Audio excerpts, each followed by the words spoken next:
Good evening and welcome to the Town of Douglas Conservation Commission meeting of March 3rd, 2025. This meeting is being recorded and broadcast by local access programming and with remote participation available as provided on our agenda. Is there anyone here who is recording this meeting? Seeing none, I hereby call this meeting to order at 6:30 PM. I'll have a roll call of the members, please. Jim Foran. Brendan Doyle. Kate Thompson. Mike Greco. Josiah Birch. And Mark Mungem, everyone's here. First item on the agenda, meeting minutes from January 6th. Anyone had a chance to review these? Matt? You guys rely on staff for this. I did, and I think I had like very minor grammatical things. So nothing, it was nothing important, but everything else was good. I don't know if you want grammatical errors. Oh, yeah. Except for the grammar, right? No, it was really good overall. I didn't write them down though, so I'm sorry. They're in my email. Oh, that's right, you sent them to Jim. Yeah, I did. And I forgot to put them before, I'm so sorry. Pull them up right now. Thank you. Yeah. Figured to give Matt a break. Very kind of you. We went through like 6 weeks or something of notes in 1 week.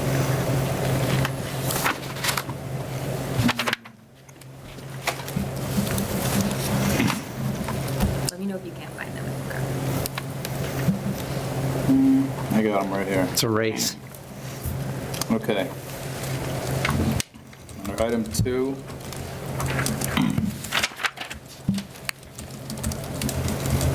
Public meeting. And if you think they're too nitpicky, go ahead and skip them. Revise the letter, sorry, revising the sentence where it reads, Matt Benoit read the letter that he received today from the applicant's representative. In the letter, which is now on record, the applicant's representative stated their apologies for not being able to attend the meeting and explained the need for the barn removal.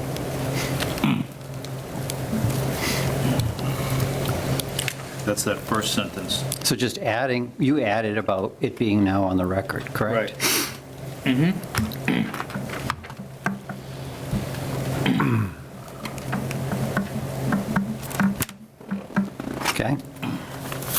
That. And under item 3,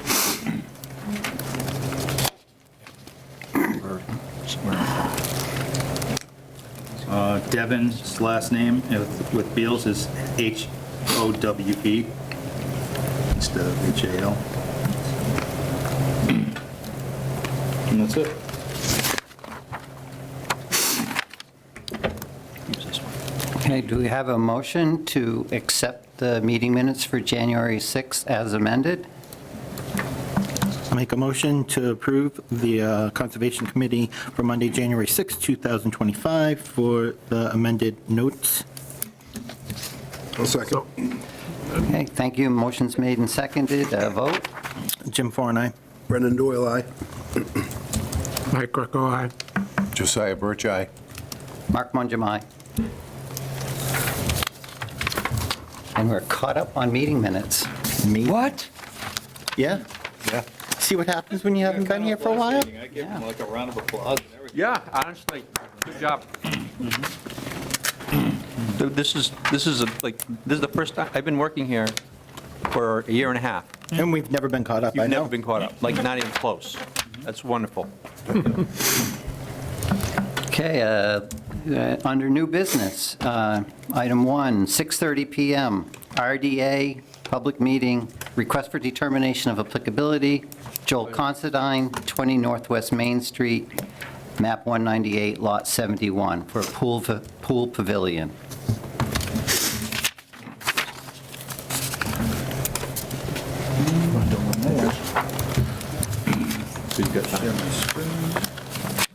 Is there someone here representing this project? Can you come forward, please, and have a seat at the corner and give us your name and address?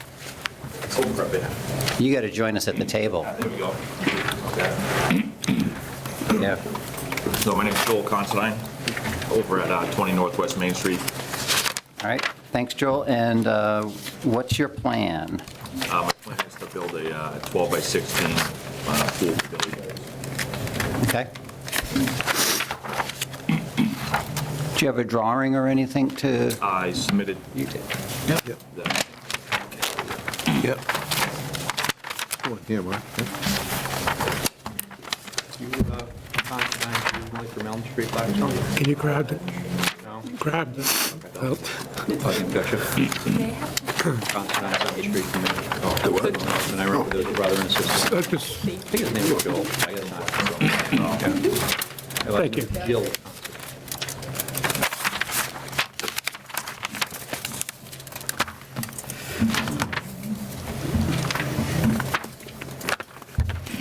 So this is at the back of the house, Yes, behind the pool?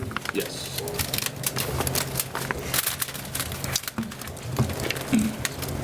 Got some And it's within the 100-foot buffer? cookies. Yes. Some of our house. Pass. And the pool is built? That's Cookie? Thank you. Already had dinner, thank you. All right. The pool is there, pool's Yes. already I'll been just keep built. it here for Yes, applicants. it is. Were you able to look at it or see it? Yep. Matt? Pictures.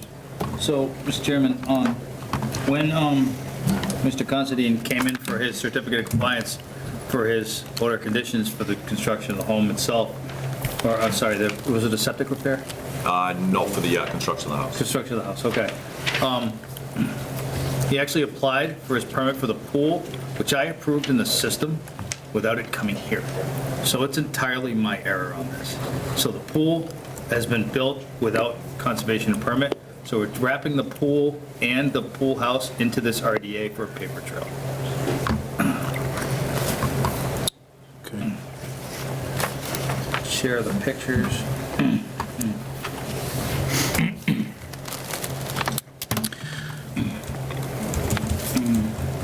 Starting here. Nope, that doesn't get much smaller, bigger. Okay, This is 20 feet from your line here? so it's in the back, behind yes. the pool. The shed would be in this area to encase this. And this, these this line parts is of what, the pool. 100 foot from the, From the According to the property sketch. here. in the property. All of this is within the There's 100-foot buffer to the so wetland on the no left-hand wetland there. side. No. But outside, Okay. And then it's just a barrier. the shed is outside the 100-foot buffer on the right-hand side. So, a lot of wetlands in the area. But there's still some erosion control set up from the original certificate of compliance. Seems to be mostly in order. I have a question for the applicant. These stakes that were in the back, what are those for? Those are just, I was marking some elevations, they're just elevation stakes. Okay. Just looking towards the side. It's gonna be in this area here. There's a little pile of materials here. I believe the shed's to be in this spot right here. Is this correct? Yes, Yeah. yeah, they'll be right in front of Yep. that filter system. So the nearest wetland, I'm sorry, on the right, there's a giant berm on this side, so I'm not worried about any erosion control going in that direction. However, I think it might be a good idea to fix up these erosion control measures during the construction of this, for the shed. Might be real helpful. But other than that, Mr. Chairman, it was kind of tough to see with the snow on the ground, but the area in question is mostly buffer zone work. I don't really have much objection to it, just that nothing's inside the 50-foot no structure or the 25-foot no disturb. My only recommendation is to revitalize the existing erosion control measures to ensure there's no runoff when this is built. So the plan that is here before us is the proposed plan with the pool, with the new conditions marked in red, and then the pool marked in yellow and blue or whatever. The red was But submitted the- with his as-built when he got his certificate of compliance from us. Did he get his certificate of compliance? Yes. Oh, okay. Yes. They just hadn't removed the erosion control measures, which is still across the back. So those are already in place. It helped to just bolster them. to refresh them a little bit for this project. So we have a pool that was added, but there's a disturbance area around the pool. How much further out is the disturbance for the construction of the pool? And was additional clearing done? Was additional grading done? Seems Is like there a this was- driveway or Seems like this something was- out to it? Seems like this was mostly lawn area Yeah. at first, because when I walked this site, this was all grass back in, was that September? Yes. Yeah, it was an entire lawn. So I just think dug a hole for the pool. Some of the material's still in the back. They put a little wall here. Yeah, there was no tree removal or anything there. That's all new growth, too. There was no additional tree removal to build the pool? No. So the pool is completely within what was originally the limit of work for the Yeah. certificate of compliance? Yes, sir. And then what about the structure Yes. that you're asking for? Yes, that also.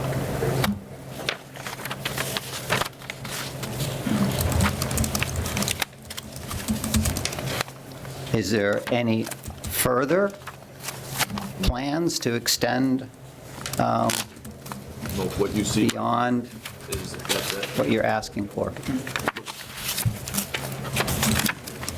Right where that pile of dirt is there, where that stake was in question, there's gonna be like a little fire pit there, but there's no clearing, nothing beyond that black fence there. It's existing erosion control. Is that the 50-foot mark? Where that erosion control is? I think it's a little bit further in. It's probably somewhere between the 50 and the 25. And all those pines there are all new growth from after construction was built anyways, from what was originally the original lot. How long ago was the house built? Probably 11 years now, Oh, it's quite a while. 10 and a half years, I would say.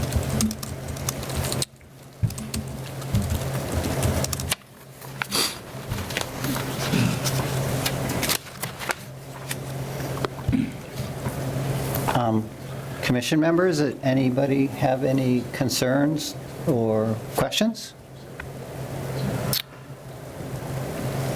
So how close, so I guess my question is for where the black erosion control is over there now? And you said between 25 and 50, right? Yeah, it's probably within that line. It appears that way anyway. And then how close from there to the back of the building is it? It's Quite far. quite far away from there. If you see the pool equipment, it's going to be right in front of the pool equipment. And from that picture there, where the footprints are, is going to be grass too. The patio is only 12 feet from the backside of the pool.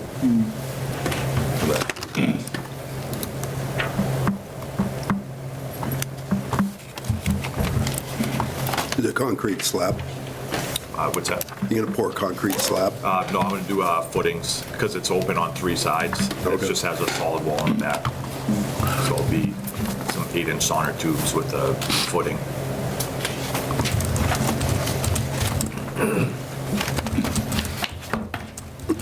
Gravel underneath the pavilion? Or pavers or It's gonna something? be, pavers. It'll be raised about, say, 6 inches up from the actual level of the pool.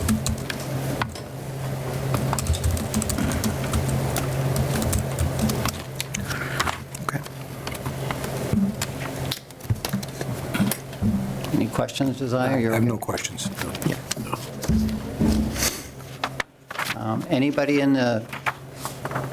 Anybody else have any questions or comments on Zoom or in the audience? No?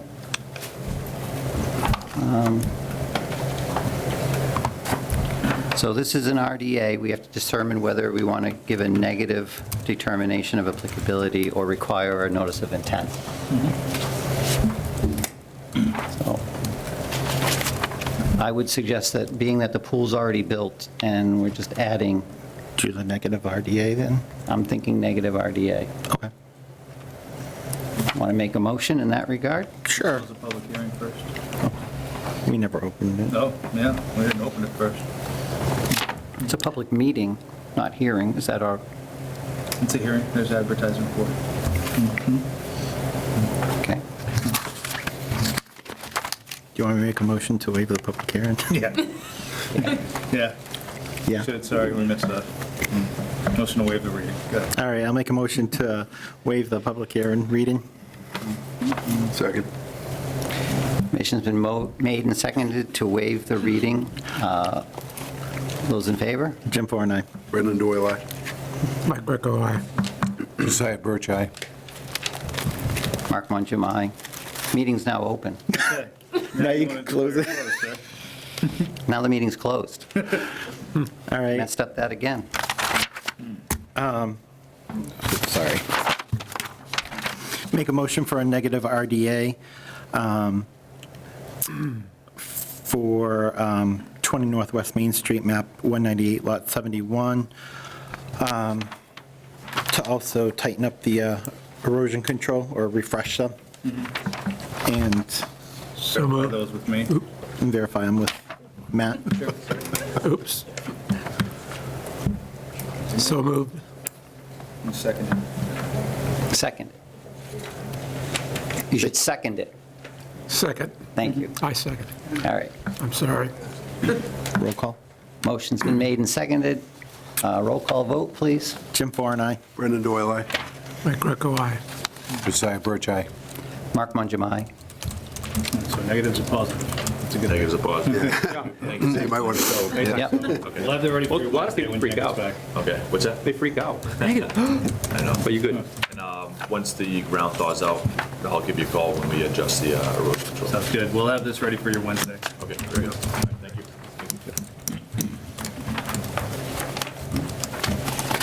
All right, we're doing good today, huh? I completely spaced. Josiah? I was like, Pass these down to the lovely lady on the corner? oh, there you go. Sir?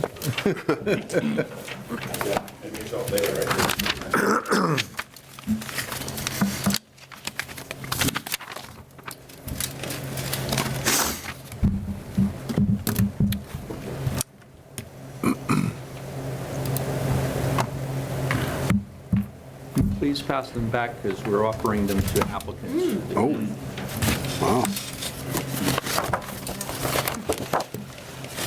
I'd rather not be here. Take it out. Nah, give me, All right, next up is a public meeting for request for determination of applicability. Jacob Boniaz, 125 Ledgestone Road, map 110, lot 11, installation of a deck. Someone want to make a motion to waive the reading of the public hearing? I'll make a motion to waive the public hearing meeting. Second. what?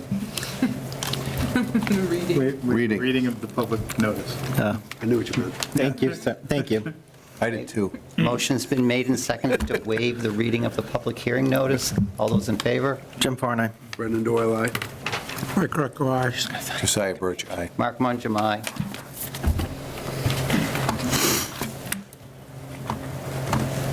Meeting is now open.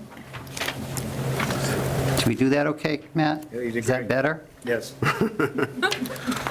We are We're really, on a roll tonight, huh? we're really getting, What'd you put in Fairness, these Mark, I don't think I would ever remember that either. thank you. All right. Someone here to represent that project?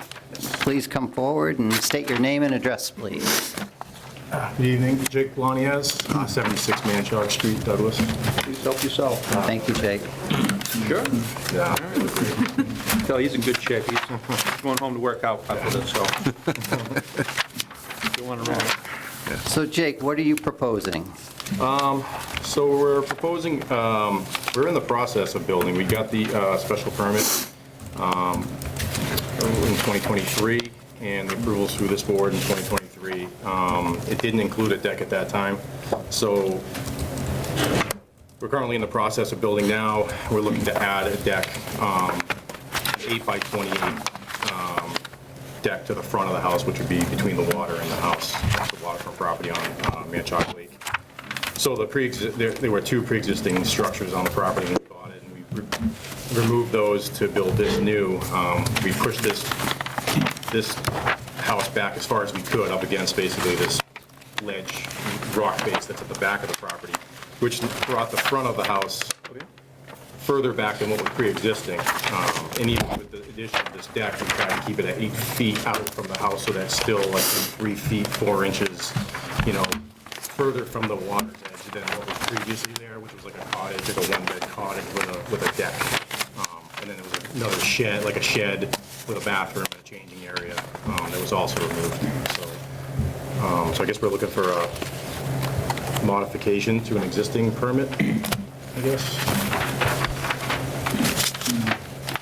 Yeah, so why is this a request for a determination of applicability if it's a modification to an existing? That's a good question. So it's completely up to the commission how they want to do this. If you want to have it as an amended NOI, that's entirely up to you. Or you can do this as an RDA, as a supplement to the NOI. I mean, look at pictures. So the thing that gets me is this deck is within the 25-foot no disturb. However, the area is already a driveway. It's not like they're disturbing a wetland area. So it's kind of where I'm kind of both ways on this. Usually it's a no disturb area, but the area is already pre-existing disturbed. So it's, that was my concern coming in, but. Sure. So look at it, this area, this is where the deck's going to go on this side, right in this this is the area where they're bringing equipment in to do the construction. Which is the driveway. Yeah. It was formerly the driveway. No, this pen was with I thought it It was was not. basically right where the cursor is. That's where the pre-existing cottage was, with a deck and everything. Like I said, I think it was around 13 feet at that time. So about roughly where the deck is, the proposed deck is, that's where that pre-existing cottage was. You can see it on the plan. I think on the plot plan I attached, it's kind of grayed out. You should be able to see, I think it says one-bed studio or a cottage or something like that.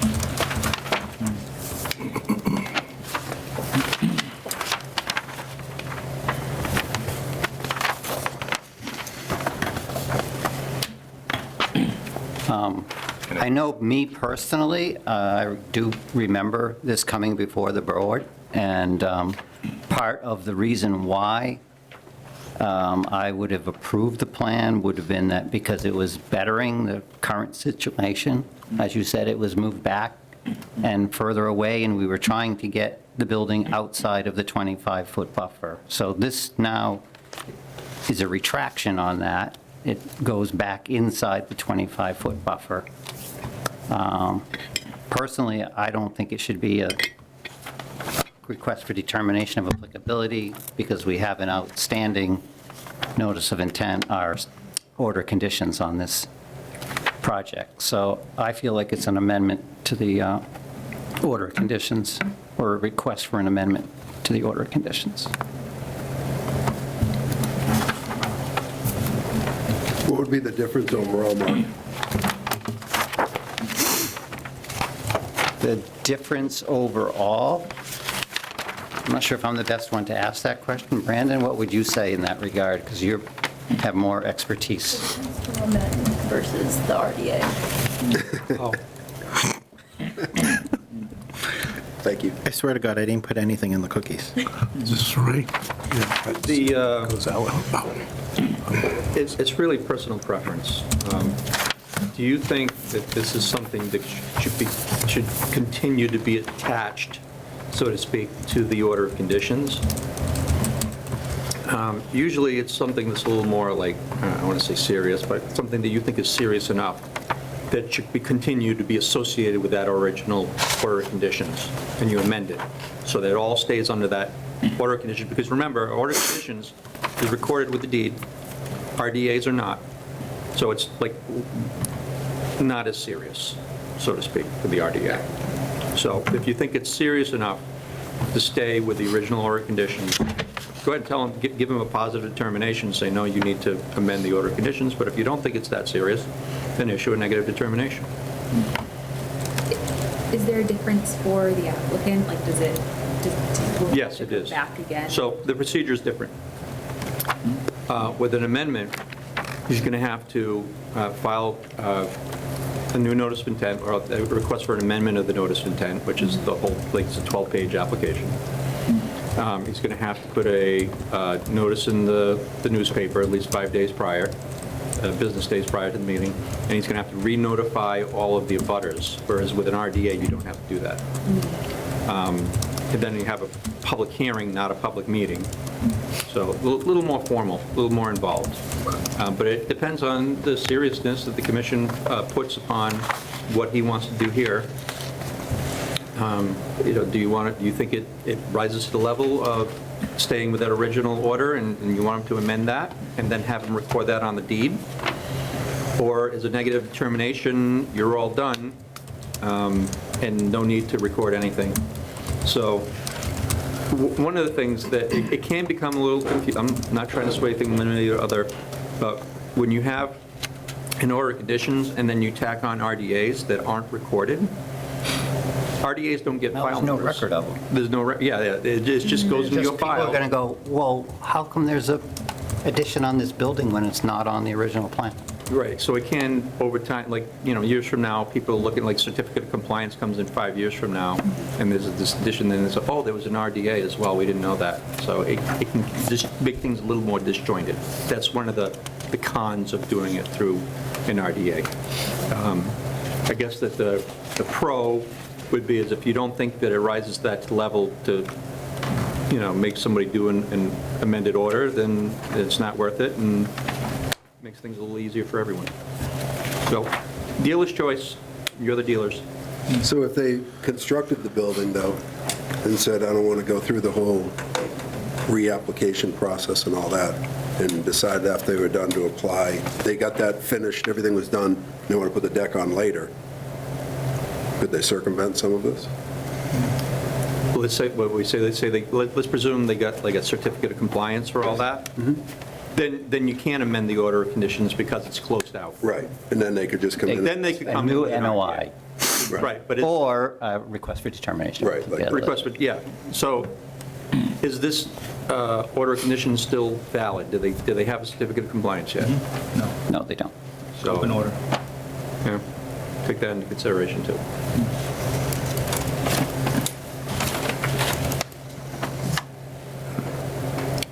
It's a deck that's going to be built on, essentially with columns, Yeah. pouring a concrete foundation or anything. Yeah, it's 4 columns, 4 footings, it's just pressure treated wood. And you said the cottage was there originally? Yeah, the cottage was, like I said, on the plans, but I understand what Mr. Mumpham's saying as well, but like the cottage that was there, we thought we'd be a little bit easier just since the deck is still, almost 3.5 feet further back from the water than what was pre-existing there, the pre-existing deck that was already there.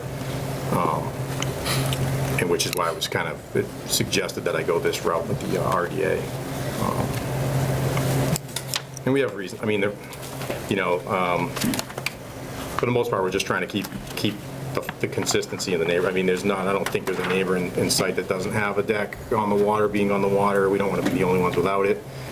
And I have 2 young children, so we've gotten pretty excited about the thought of having like a high vantage point where we can now see the actual shoreline. It's the shoreline on the property is like all large, like granite boulders, pretty loose, like stacked rocks, so the kids obviously go down there and love to play by the water. So we got to be right on top of them anytime we're there. But so having this would make life a lot easier in that aspect. We'd be able to kind of keep eyes on the kids at all times, while they're outside. That's been one thing that we're looking forward to with this deck. Is the ground still considered permeable if it's like? So you can kind of see it on if this, it's a deck but not on that's the copy, just but you can see it here. That's Yeah, the if it's just original a deck and structure there's there. dirt Oh, underneath okay. it, Or it's it still comes considered over a little bit permeable. further. Yeah. I'm okay with that. All right. And stormwater doesn't really come into it because it's a single-family house. Yeah, I think you've been learning from Lake Shore that you have to have more than 4 houses for the stormwater standards. I said, what are your thoughts? I'm against. Yeah. Matt was just showing me that you can barely see where the old house. But you have a bylaw, so it gives you a little Dark bit gray more. And This then that's is, the this is the porch, yeah. Ability new to deck do that he was proposing, so. But we conditions. couldn't see it on our Oh, plans. thank you, I appreciate that. Was there a reason during the last, during the order of conditions hearing, why you were saying that it was it only approved because of the recess distance, or? No, but I can remember that we wanted them to move the building back enough that it was outside that 25-foot no-build. Got it. Now the deck would be inside the 25-foot no-build. Yeah, how far would it be inside that 25-foot?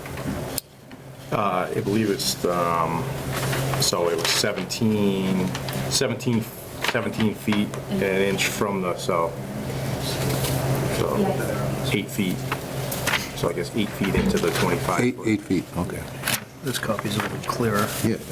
You can see it a little And it doesn't matter whether that pre-existing deck is hanging over, like, 13.9. is there a difference between a piece of, Okay. Like having it cantilevered versus Yeah. the sonotubes So right this down. is further away. No, it's a little more Than the disturbing. original structure. But I've See seen it better. That's people just a copy. cantilever Can't a really see deck it. so there wasn't any physical disturbance within the can ground. see I've the seen that too. But pre-existing remember, structure. You can see the it, deck the is also gray. going to shade Yep, the ground, underneath, yeah. so not much is going to be growing underneath. So that's another kind of disturbance. well, I was just seeing if there's a middle ground. No pun It's intended. completely up to you. You know, they're in a kind of a no-touch zone for, residential structures. That said, there was something there Right. before. So there's no right or wrong answer. It's majority rules, in your own opinion. I just, in my opinion, it'd be different if you were building a structure out there and pouring a foundation and going out into that area. To me, that's a little more egregious than Yeah. putting a deck out there with some sonotubes, is my opinion. Yeah. And I agree with that. I also feel like I don't want to have it be separated from the order of conditions. I feel like the deck could have been proposed at the time that we went through. It wasn't, but now we have an order of conditions. And if we issue a negative RDA, he builds a deck and no one ever knows, and he goes for his compliance, certificate of compliance in the future. So I feel like it really needs to be part of the, To make an amendment to the order of conditions then? that's what I feel. But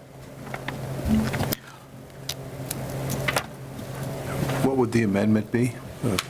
So it wouldn't, I mean, right now, all we're voting on is whether we feel like it's a negative determination of applicability, meaning it Right. doesn't have an impact that we're concerned about, or we vote positively, and then he has to go for an amendment.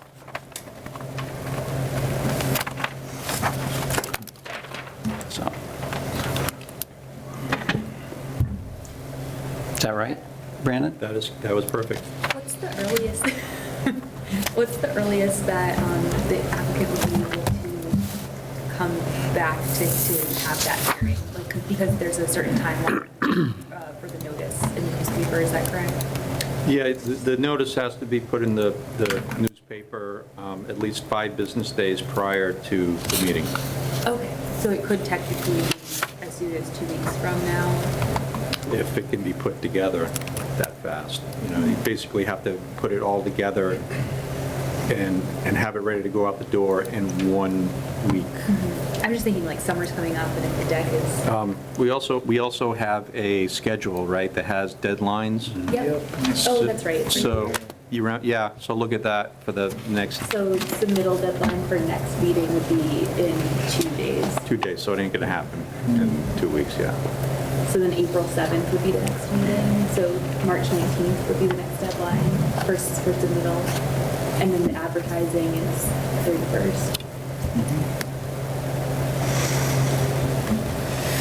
Yeah, I just, Stop you for a moment. I went with whatever was, it was what was suggested to me. I think I originally was going for something like something similar to what we're talking about now, and I thought it was told, I was recommended to me to go with an RDA, and it's the only reason I'm here. Yeah, well, there's, yeah, I mean, you lose some time by going for an RDA if you get told it's, given a positive, Right. but it doesn't hurt to go for an RDA. It costs you less money in the end to go for an Right. RDA. Yeah, good. So your deck's 8 by 28, right? Yeah.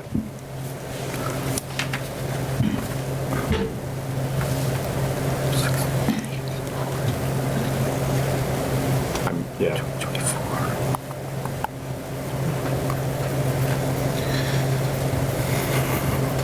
Any comments from the audience, or anybody on Zoom have any comments? No comments.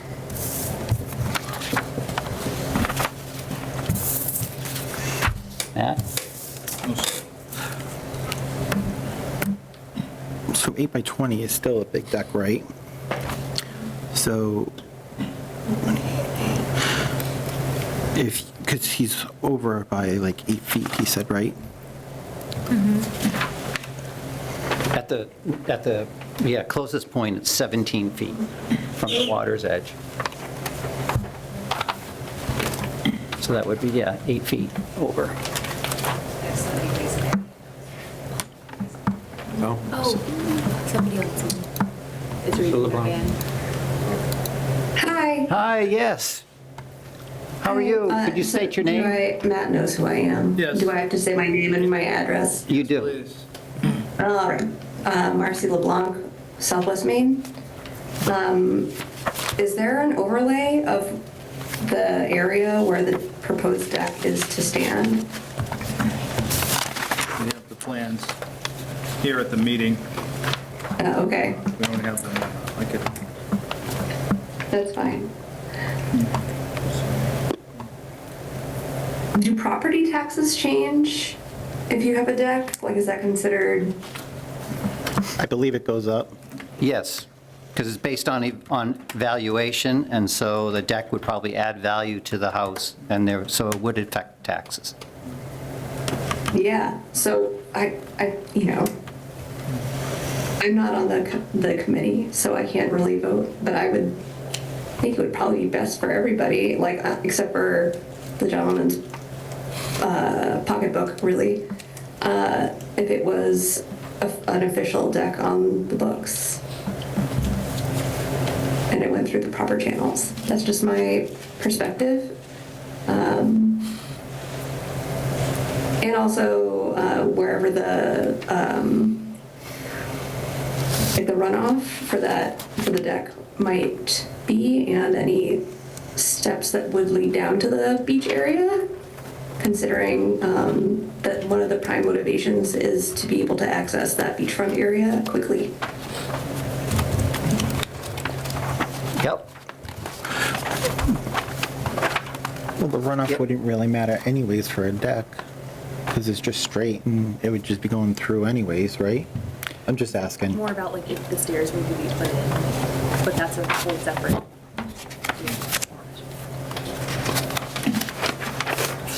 Well, with regards to the valuation, aren't houses reevaluated by the town? They are. Yeah, but when you go that, it's not really within the purview of this committee. yeah, so. So let's leave that alone. Thank you for your comments.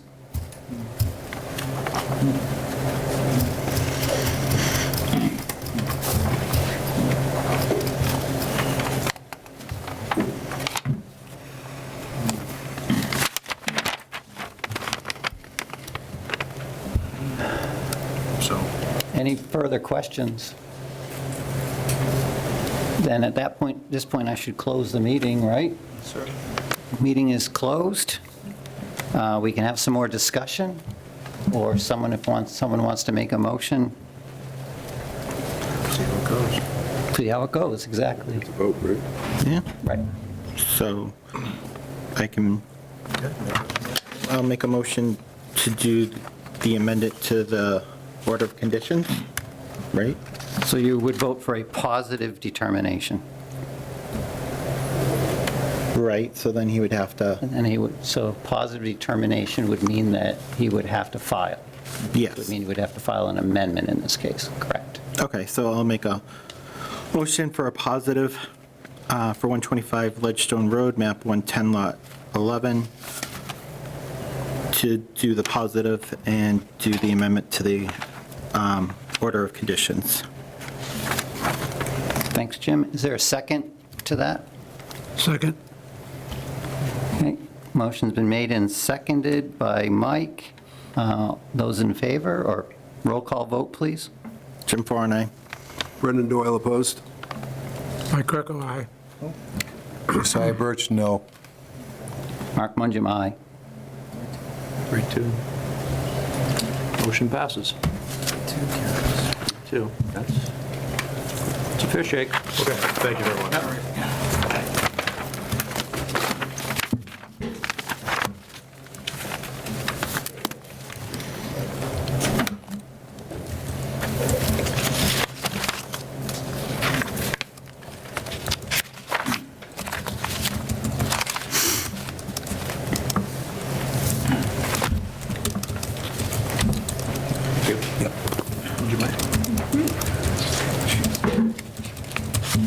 So do we sign something here? Yep. Still have to do the positive determination, so still signature for that. Is everybody who, regardless of the vote? So just those. No, just in favor.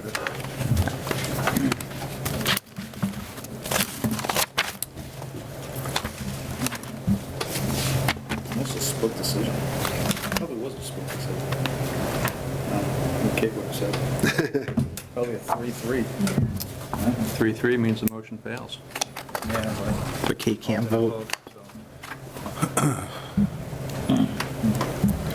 Just give me the sign.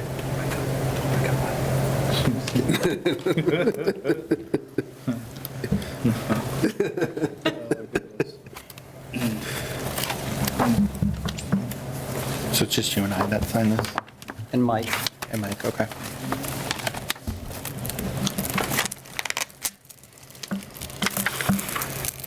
All right, next on our agenda, 6:30 PM, NOI DP number 143-11, not known.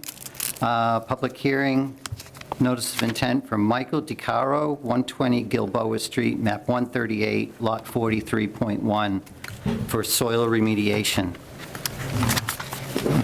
Want to waive the make a motion to waive the reading of the Make a motion hearing to waive the public hearing, reading. No, I gotta take that out. I can't remember that. What is it? Can I get sharing, please? The reading what? Of the public hearing. Is there a second? Thank you. I'll second. Thank you, Brandon. We're slow today. Roll call vote? Jim Farr and I. Brendan Doyle, aye. Greco, aye. Josiah Birch, aye. Mark Mungem, aye. Meeting is now open. Good evening. Good evening. I'm Gary Magnuson, one of the owners of CMG Environmental. I'm going to pass on the cookies, but thank you all very much. Your loss. Chair, because I don't want you guys getting a video falling over. That was a little loose right now. Yeah. Duly noted. So the project at hand here is a small remediation of PFAS, PFAS, something many people have heard about a lot in the news and basically in the public as of late. The map that you see up there shows the parcel of land in green, which is not currently developed and at some point will be developed or sold into something. Associated with that, the property owner had asked CMG to do some assessment of the property. A potential purchaser had done some preliminary assessment and identifies the possibility of there being PFAS at the site.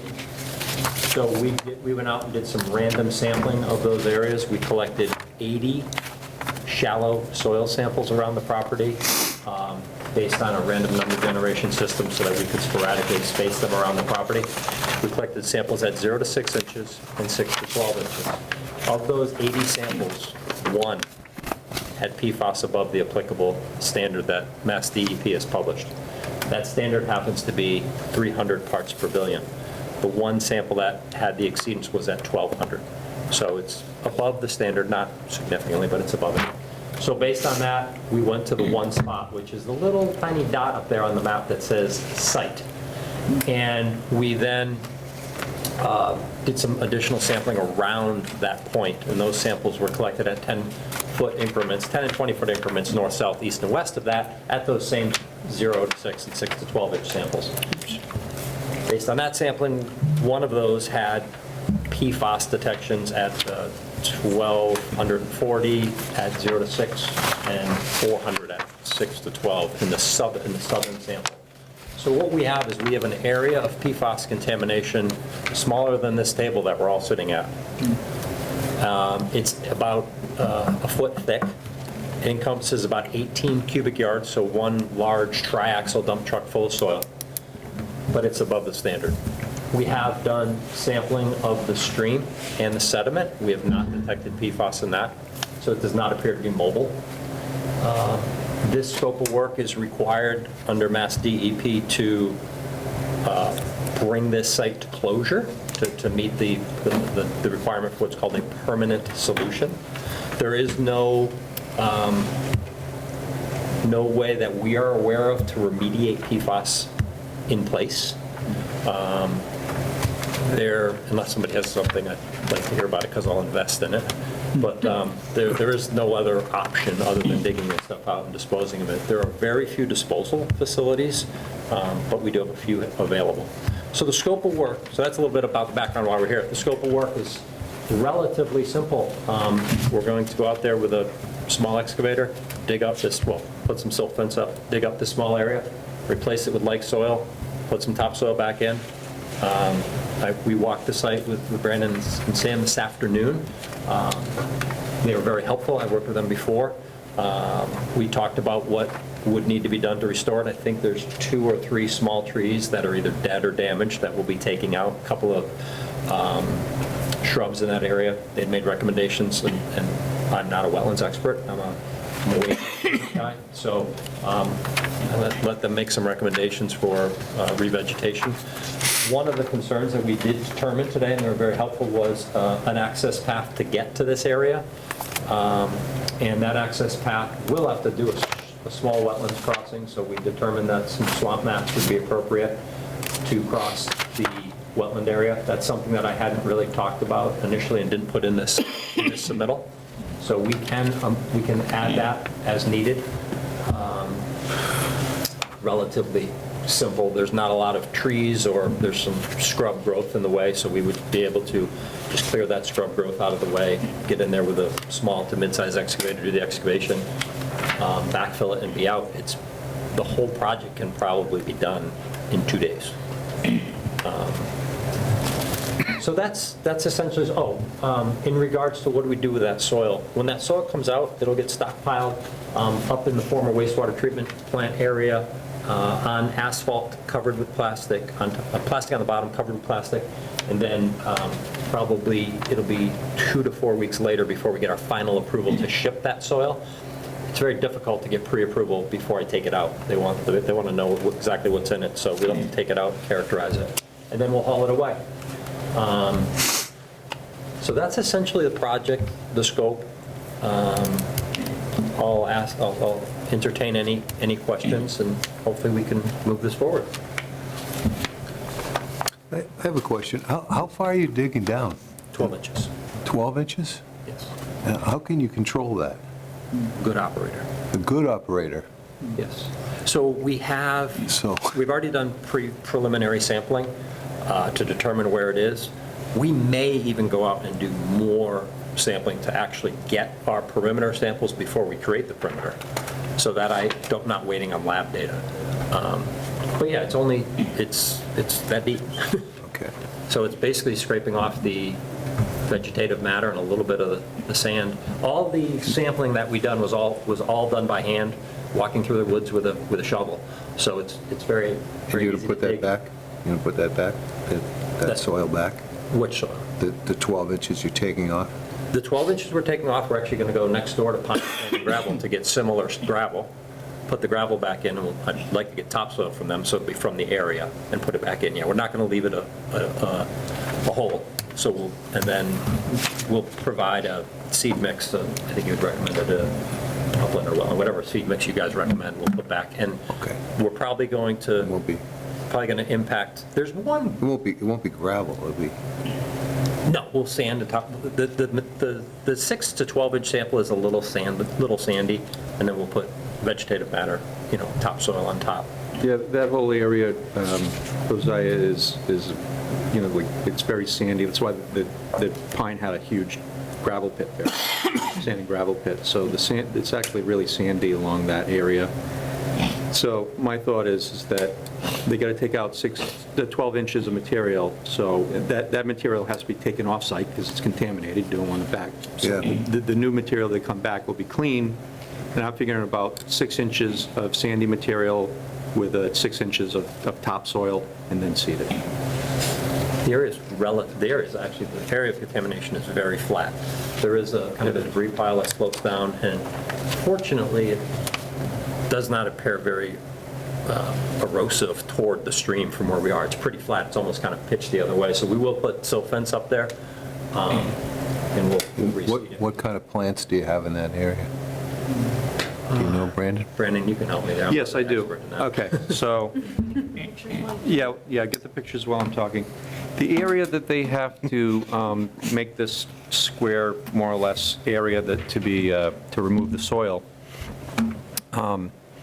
it has 2 red maples. I'd say they're about like 8 to 10 inch diameter trees, and 1 yellow birch about the same size. There are 2 spice bush and 1 witch hazel. They're going to those trees and shrubs are absolutely going to have to be removed.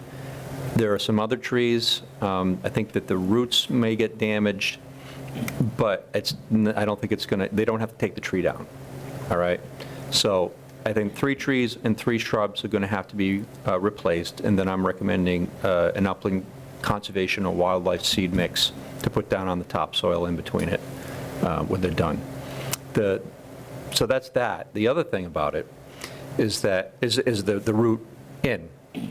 So, but before we do that, yeah, let's look at some of the pictures that Sam's bringing up of the area.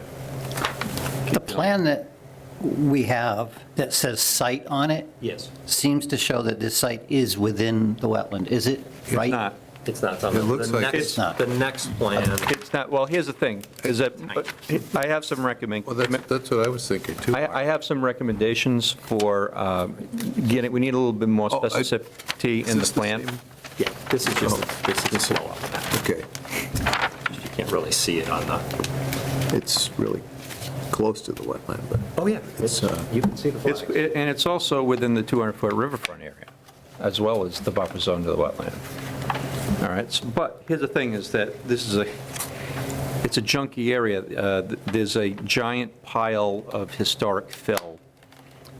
There are trees growing on it, but there's also a lot of invasive plants growing on it. It's not the highest quality area I've ever seen. yeah. The biggest challenge is going to be, look at this picture right here. So Mr. Magnuson and I are standing in the area where the soil needs to be removed. In fact, he's pointing at some trees right there. And to the right of it is a DNV hill, darn near vertical hill. That's the area that they need to access, and like the question is how are they going to get the equipment in there if it's so steep? And the answer is they're going to have to get an excavator to pull it back so they can get a little more slight slope so the machine can get down there so they can do the excavation, turn around, get the material out of there, and then put everything back the way it was before, put Humpty Dumpty back together again. Here's a good picture of the area that needs to be taken down. So it's fairly open, but there are some trees here that are going to have to be taken down. But it's, the biggest challenge is this hill on the left-hand side that they're going to have to cut down temporarily, which is all fill, historic fill, and then they have to put it back. My recommendation is that they map out the route, which should be easy because we flagged it out today. And the route that I propose that they take is not going to take down any trees.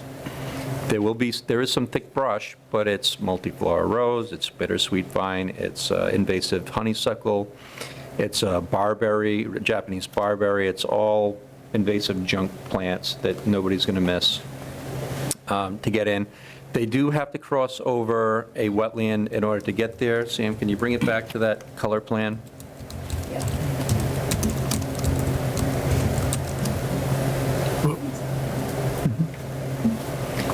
My recommendation is to use temporary swamp mats to get over it. Can you point to the area of the crossing? Swamp mats are just big timbers, like 8x8 timbers that are hooked Okay. together. Yeah. That you just place on top of the ground, and then you pick them up when you're done. When they're done, yeah. Thank you. Right, then they can go over the wetland without rutting it and making a mess, and, it distributes the weight. And then when they're done, they just pick it up, and everything grows back, right, if it even died. Because how long do you think this operation is going to take, Gary? Like I said, I believe the actual work should be a few days, so I would say a week's worth of work, we could be in and out and done. If we're going to, so the one drawback is the laboratory, there's only a few labs that do this work, and it takes about 3 weeks for lab data. So I think what I'm going to do, as we spoke of earlier, is we're going to go out and pre-characterize even more that exact area, so I can have flags every foot as exactly defining the excavation.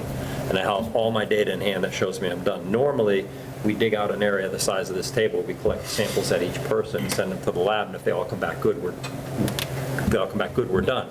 If your sample came back bad, we can dig a little bit more out.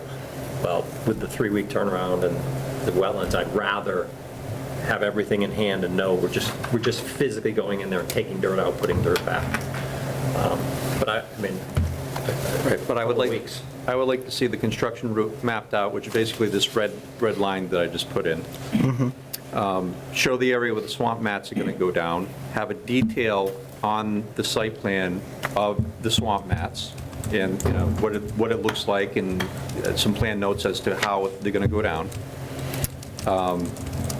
A legend as to what trees, or notation of what trees are coming down, and a legend showing what trees are going to be replaced and what size, and as well as a notes on the seed to go back in, notes on the soil to go back in, 6 inches of sand or wherever it is from pine, and 6 inches of topsoil.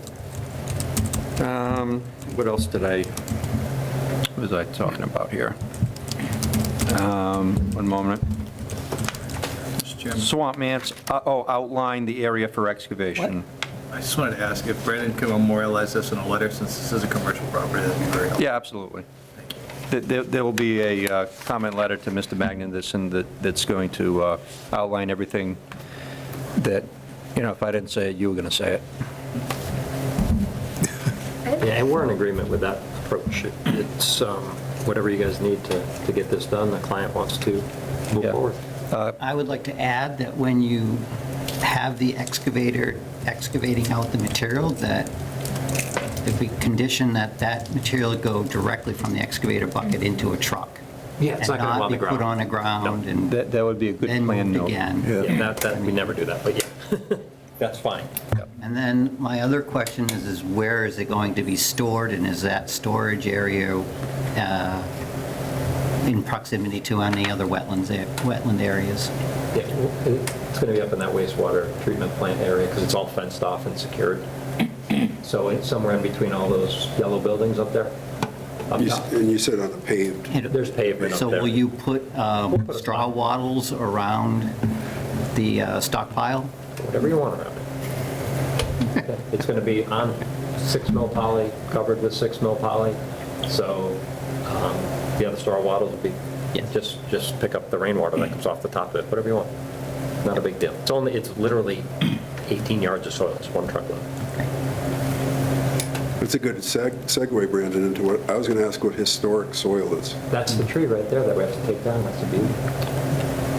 You're actually pointing to this double cherry that one's that is actually saving. gonna stay. But it's this little opening area right here that they have to dig. So this tree right here, which is a yellow birch, needs to come down. This tree right here, which is a red maple, needs to come down. There's a bush over here that's a witch hazel, and over here behind him, there was a couple of spice bush that need to come down. But you see that this hill, this is a historic fill. Where or why it came, nobody ever knows. Probably everybody who knew what happened there is already dead. 'Cause- Right? Excess material from the property. Yeah. Somebody dumped it there, right? Yeah, but this is the center line of the access route going in, and Mr. Magnuson's putting, right there, he's putting a flag on a invasive Morrow's honeysuckle. And here I am on top of that mound of fill, looking down at the area that needs to be excavated. So they're going to have to, pull it back to get a little more gradual ramp so the machine can get down, and then they're going to have to put it all back together with a semicircular ring of, I recommend silt fence. So we'll put the silt fence on the plan as well. Gary, could you explain from a hazardous waste side that, this is in what's called the RAM phase. Could you explain the commission what that means? Okay, so under the hazardous waste regs, or the MCP, Massachusetts Contingency Plan, when you have contamination like this, the owner's obligated to notify DEP within 120 days of that knowledge. This data was collected about a year and a half or 2 years ago. The owner duly notified within the 120 days. The next step is to submit what's called a Phase 1 initial site investigation. That's been submitted. It's on DEP's website. It's up. It's public information. What Brandon's referring to is once we come to a remedy to fix a problem, there's 3 ways, but there's really only 2 ways to do it. A RAM, release abatement measure, which is a document we submit to DEP that says, we are going to do this work. We're going to excavate the soil. We're going to do this testing. We're going to dispose of it. We're going to put this back. And under that plan, the DEP says, are there any other approvals required? Yes, this one, this board's approval. If it is more of an immediate concern, an oil truck spills and flips over on the side of the road and leaks oil and it's going toward a wetland, that's what's called an IRA, immediate response action. I don't need to come to this commission to do that because we get approval from DEP to do it, and they get what's called an emergency authorization, says, go do it. Then we come back and talk to you guys. This one is the more formal, well thought out, planned approach. We have the RAM, Release Abatement Measure Plan, is drafted. It's ready to go. It's in my office. I wanted to have at least one meeting here or get approved, or if we get continued, to have a little feeling as to how this is going to go so that we can put it into the RAM plan. And then once the RAM plan is done, we do the work and we submit a RAM completion, say that's done, and then we take all our data and we submit what's called the permanent solution, and we close this issue out. Because right now this has an open DEP tracking number, and we're trying to get to a closed tracking number. Right. And through the chair, Gary, can a RAM turn into an IRA depending on what you find out there? A RAM can turn into an IRA. I can't fathom a way that this one could because of the contaminant we're dealing with, unless I dig into the ground and I find a drum of methyl ethyl bad stuff and it breaks and we spill it all over the place. But I didn't see any of those there. Right. That's what I wanted to get across. Yeah. There's a possibility, but it's highly unlikely. Because I have one in another town where I'm doing a peer review, and it's turned into a long-term monitoring project where it started off as a RAM, and they started digging, and they found a lot more than anybody ever expected, and it turned into an IRA, and they requested the emergency authorization from DEP, and after that, the commission really lost its power, because an IRA, you just have to go in and do it, and you ask for permission later, right? So in that town, they're continuing to work with the Conservation Commission, even though they have the IRA. I want to make sure, do you foresee that happening here? Because it was a real kerfuffle. It was a real mess of it turned into a real mess. And I just wanted to, ask Mr. Magnuson if he foresees something happening like that here. Brandon, what's the downside? I mean, obviously, it's an environmental disaster, if you will, but if the DEP oversteps us and says, take care of it, what's the downside to that? You lose your control. And this other commission, they thought they were in charge, and they did not like losing the control. But if you're trying to clean up the environment, what difference does it make who has a control? That's your personality, Brendan. There are other commissions that don't like that. But these hazardous waste guys, like this, they're the most laid-back people I've ever seen come into the commissions because they know they're going to get approved because it's hazardous waste and you got to do it and you have to find a way, right? Everybody, you get a land developer come in here and sometimes they come in, they're very guarded. These guys come in, they're just relaxed, like, yeah, I know I'm going to get approved. We're just going to find the best way to do it. Is it required for LSPs to review, is it required for LSPs to be on site or to? So we have two that work for me. It's not required that they're on site. They'll probably come out once. We work together hand in hand. The LSP signs and stamps the documents. I think one thing I can add to Brandon's concern is if you look at the small figure 5 here, one benefit is we did do our due diligence. We went around in every direction, and all of the outside samples are non-detect or below standards for PFAS. So I won't find a PFAS problem that's going to go further. But I could dig up, I could find an archaeological dig. I could find a woolly mammoth. I could find something. Ooh, historic fill, more historic. Did you test, More history. did you test the fill pile where you're going to have to excavate or grade to come over to enter the site, though? We did. We have two or three. Because that would be, I would be most concerned That about was that. my concern too. I did a couple samples up there and I couldn't find anything in it. Good. So how did this get here? I have no idea. No clue. And these sample points were, because we're walking through the woods and they're like, how did you pick these points? I did ask that And it was a question. random number generation. We created I think it was a 20 by 20 or 50 by 50 grid, laid the whole area out. So it's just a hit or miss? And you you do a random number generator and it says you go to grid Battleship. E6 or you go to grid F5. And we had a GPS and you walk out there and you go to that grid and grab a sample. And then you hear you sunk my battleship. Yeah. But we did 80 samples on this property, so it's random and if you find it in one of 80, it's probably only in one spot. So. All right. Matt has a question. Is this part of like a larger 21E or some sort of cleanup? Like, what's going on with this entire project? Is this one So- aspect of a larger cleanup? The 21E program is the Massachusetts Contingency Plan. This is the only open tracking number on this site right now for the parcels that are in green up there. There is a development plan of some sort in the future. I have no idea what it is, but what they're trying to do is a possible developer in the past did some testing and found something. So the owner stuck with the data and said, all right, go fix it for me. So that's what we're doing. Where it goes from here, I don't know. Okay. I know some of the residents, or at least some of the long-term residents in town are concerned about this property because it was a former wastewater plant and it having some contaminants in it. I guess there was someone who worked with dyes or something like that in the past. But anyway, I'm sure that whoever develops this is going to be asked these questions when they come to one of the boards, so. Yeah, this is a very focused, specific one issue. I mean, as you can see, we had to risk life and limb to get out there. To do leg draft, yeah. Somebody might have kind of not made it all the Nobody way needs to across know the about stream. Oh, no. Thrown under the bus.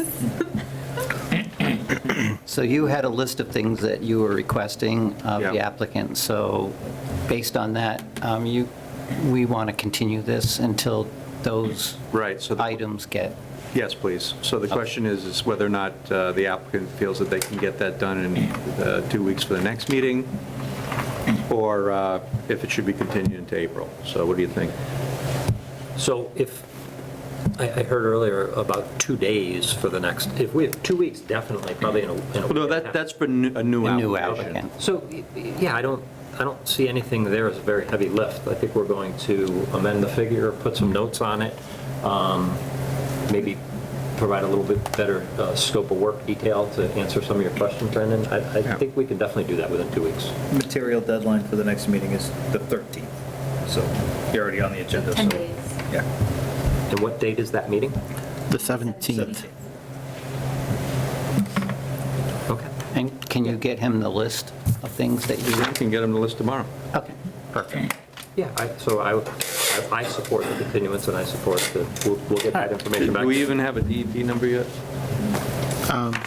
No. No. No, so we couldn't have closed any tonight anyway. Correct. So all is well.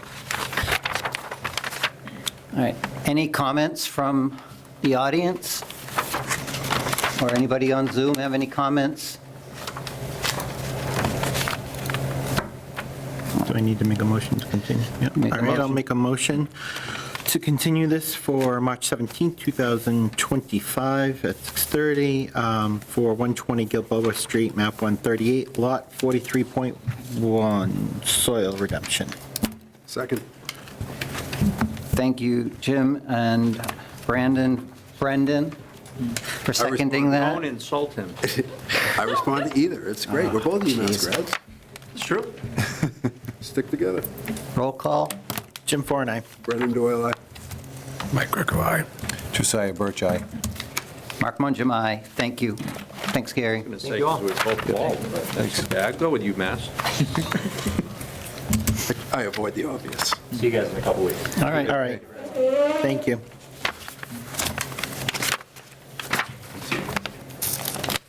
All right, next up, item 4 on our agenda, public meeting continued from December 16th, request for determination of applicability, 34 Grove Street, map 161, lot 45.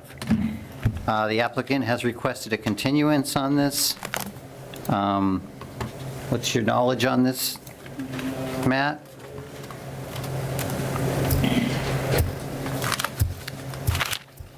So we give them 2 weeks or a month? So he has an engineer started on this, but they're not sure. Probably a month. I think they're trying to put together, hold on, here we go.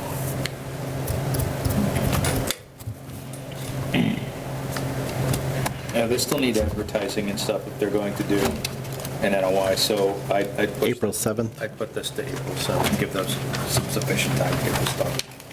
Do I make a motion? Please. Make a motion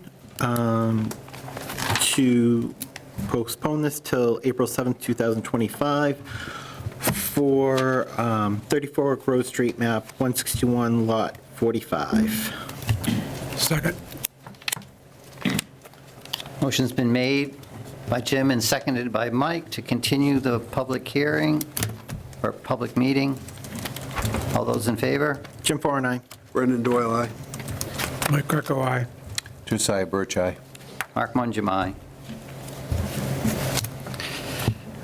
Next up, item 5, 6:30 PM, NOI, DP number 143-112, public hearing continued for notice of intent, Christopher Betancourt, 0 Perry Street, Fire Road. They are asking for another 90-day continuance to this, so this would push them to June 2nd. Matt, do you have any idea what, like, what's going on? Are they still working with the same engineer? I don't think I can say. All right. I believe that answers the question. All right, make a motion to postpone this till June 2nd meeting. Can I ask a question before? No, I'm joking, I'm joking. So we pushed this off like probably 25 times. Is 90 days enough? I think you might need more. Well, that's what I'm saying. Should we just Thing is, the continuance is at the discretion of the applicant. So if they ask for 90 days, You give them 90 days. Better than every But other. he's doing the fire road out of his own pocket, so I think that's good, you know? But And only being a fire road. the regulation says that an applicant can go as long as 2 years.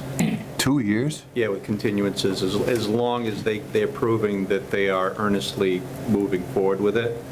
Now, if they don't answer you, and there's no proof that they're moving forward, you can end it sooner than later, but after 2 years, you can close it without prejudice, close the hearing without prejudice. Gotcha. We're not that, we're what? Not quite, no. No. We're a year into it. No, we're not a year into it, because I haven't been here a year. Oh. Maybe a few months. Yeah, it's probably been about Yeah. maybe 6 months. Yeah. All right. Sorry. No, that's all right. No problem. Make a motion to postpone this till June 2nd, 2025 for 0 Perry Street, Fire Road, map 269, lot 13 and 14. Is there a second? Brendan seconds. Roll call vote? Jim Farr and I. Brendan Doyle, aye. Mike Greco, aye. Josiah Birch, aye. Mark Monjamai. All right. Moving Next up, number 6 was 56 Lakeshore Drive enforcement order. No. Can you just update us on that, Matt? I know it's not going to do that tonight. Right, we haven't gotten an affirmative update from DEP, at least in writing yet, so until we hear from them, there's nothing to discuss today. We Okay. did connect with them, and we're anticipating a response soon. That's all I can say. Great. Okay. Then moving on, item number 8. Just wanted to say something about number 6. Sure, I'm sorry. No, that's okay. I just want to, you guys want to put the rocks back, and that, I think we ran out of time for that for the winter, right? Yep, water's probably going to be filling back up shortly. Yeah. Yeah, they start, basically, So we're going to wait another year? pretty soon, they're going to start putting the flashboards back in the dam so that it's full in time for boating season in Memorial Day, Yeah. because it takes that long for it to go back up. One thing I want to mention, if I haven't mentioned it before, along those lines with filling the lake back up, at the beginning of this month, the Department of Conservation and Recreation, who are in charge of the drought status for the state, actually upgraded the drought status over the wintertime, went from a Category 2 critical drought to a Category 3 severe drought. And that most of the state is still as much as 13 inches below normal, despite it being, winter and having snow and rain. Yeah, I believe that. Yeah. So that's just an FYI. Okay. All right. Sorry, Mr. Chair. Sorry. Just want to make a comment. You're fine. Number 8, request for certificate of compliance, DEP number 143-0932, Eliza Silva, 69 Woodland Road, map 237, lot 22. Good evening, everyone. Hello. Would you like a cookie? Oh, thank you. Yeah. Now, this is peanut butter and this is chocolate chip. Oh, my God. So please, hey, No, thank you. Appreciate it. take one home. Take one home with it. Right. We can't get, no one wants to eat them. They're all too kind. They're too afraid. I know, right? Thank you. Appreciate it. Can you just state your name and address, please? Yes, my name is Liza Silva. I'm owner of Final Touch General Contractor. I'm here to request a close of order conditions for 69 Woodland Road today, please, if possible. Okay. Did you do a sidewalk on this, Chairman? Nice house. Yep, what do you know, Matt? So I remember, obviously, the pictures from recent are in your packets. I've actually seen this one before the winter. Everything seems to be in order, in the right places. I know there's grass growing, even though the snow doesn't show that. But this project was amended at one point because the driveway and the garage had to go onto the other side of the house, and that's been done. The well, everything's located according to the plan. Erosion control measures still in place, seem to have held up. I don't have any concerns with this certificate of compliance, Mr. Chairman.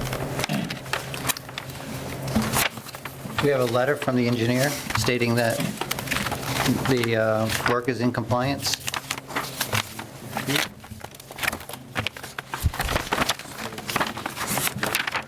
Or what any changes were. I don't believe there were any changes. Aside from what was approved on the amended order, they switched the garage over. Everything seems to be in place. It's right there. There's a note on the plan that Yes, says, sir. "As the review engineer, I certify that the septic system, including the finished grading, is constructed in accordance with 310 CMR 15, Title 5, the approved design plan, and any approved field changes and local Board of Health regulations." Yes, sir. But that's for the Title 5, Yes. not necessarily for the plan.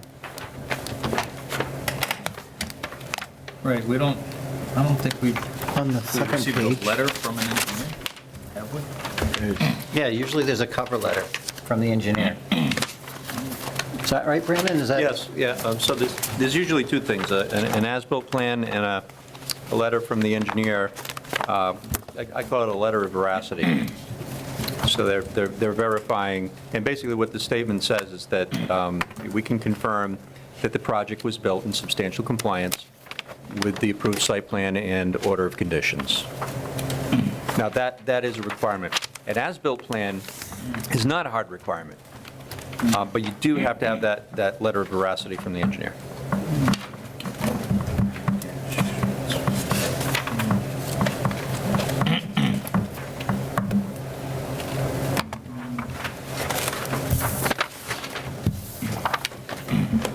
So if we don't have it, then we can just extend it to the next meeting, or if they submit it, right? Or we can give them a partial, probably, right? Until we get the letter. Although it's not really a partial, because it is all complete, It's all done, yeah. but the information is partial information. You've completed all the work, but Right. It's all completed, yeah. Are you still working with the engineer? Actually, yeah, we can call him and ask him, but Yeah. never mentioned anything about it, so he said the only thing they need is the, how do you call it? As-built. The as-built plan? Yeah, Yep. as-built, yeah. The only thing he's saying is right here, all you need is go there, and file for it. Yeah, I'm kinda- Yeah, you'll have to tell them, we do usually, or do need a cover letter that just, he states that it's done. Sure. I certainly can get that. Okay.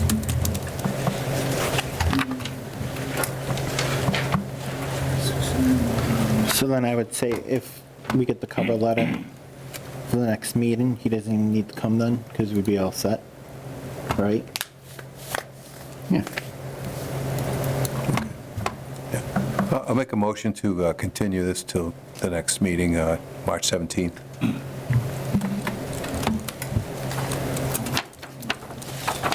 Is there a second? Second.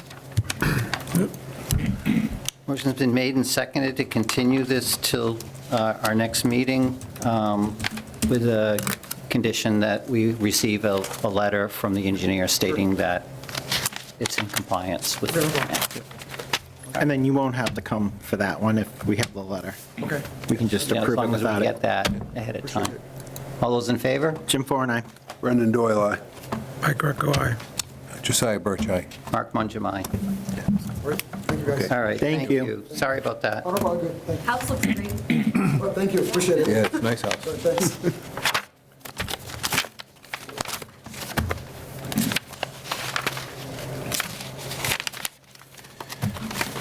Look at that, your name's right there. For what?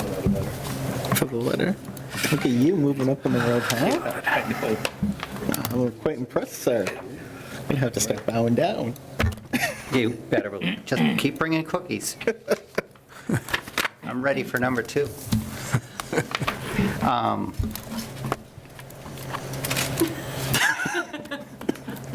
Thank you.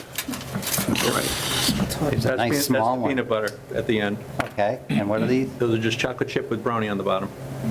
I had peanut butter last time, I'll try this one. Just chocolate. Varieties, but Just, yeah. Pass around. Point my way.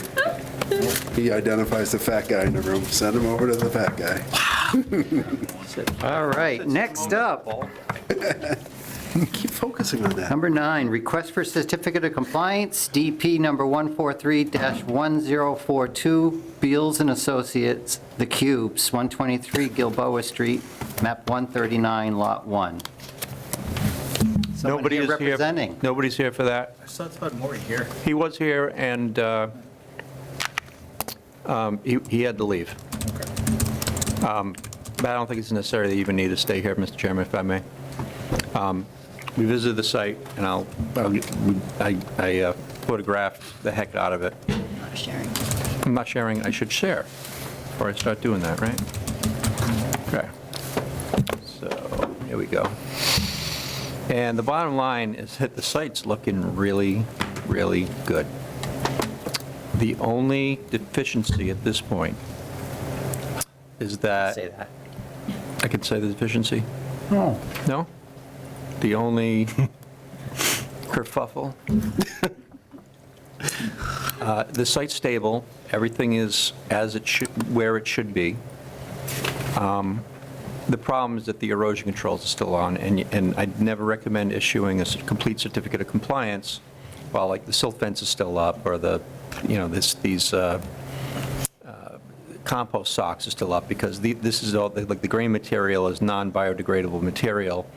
And once you give them their certificate of compliance, this stuff has a tendency to just stay there for the next, forever. Is it different for an industrial site than it is for a residential site, Brandon? No, I mean, they serve the same purpose, is to keep the dirt on the correct side of the silt fence so it doesn't get into the wetland or the water body. Well, I just mean, like, if we had given this guy, or anybody, the final certificate of compliance, and we had a picture with, I'm going to use Still my the house silt as an fence there. example. Right. The silt fence was still up at my house when I got a certificate of compliance. It was? Yeah. It isn't anymore, because I took it down, but I'm just asking for if it's a consistency thing. Yeah, it should have been taken down before the COC was issued, in my opinion. But we have, like, I don't know, if you add all this up, there's probably going to be like a mile of silt fence, which is probably a little more than you had in your yard, right? Definitely. Yeah. That is a fact. So, like, all this stuff needs to get removed before you give them, they're all clear. Because once they do that, like, they're done. You're done with your, not that you don't have jurisdiction, but in order to get it taken out, you'd then have to issue an enforcement order. And we're Like- saying with our certificate that they're stabilized. That they're completed. There's no need for Right, so it's stabilized, so now you don't need this anymore, because this silt fence does not biodegrade. It'll be there for the next 20, 30 years if you don't do anything. I've seen it, half buried underneath, dirt, 20 years later, and nobody wants that. So, I talked to Mr. Maury about it, and he says, no problem, as soon as the ground unfreezes, we will get all that up, which will probably be, in the next couple of weeks. So he's requesting that you continue for 2 weeks to allow them to pull all the silt fence and the compost socks up, and he'll let me know when it's done. I'll run by before the next meeting, and hopefully the next meeting you can give him a complete certificate. Sounds good. Yeah, the basin's looking really good, too, by the way. What a difference. What a mess that was. Glad it's over. Yeah. Yes. So, Where do they stand with Uxbridge, if I may ask, if you know? I don't know, and honestly, I don't want to know, because I did not have a good experience with Uxbridge. I don't care to go back. All right, going to have to get that story sometime. They were not very friendly. It'll take more than just brownies, though.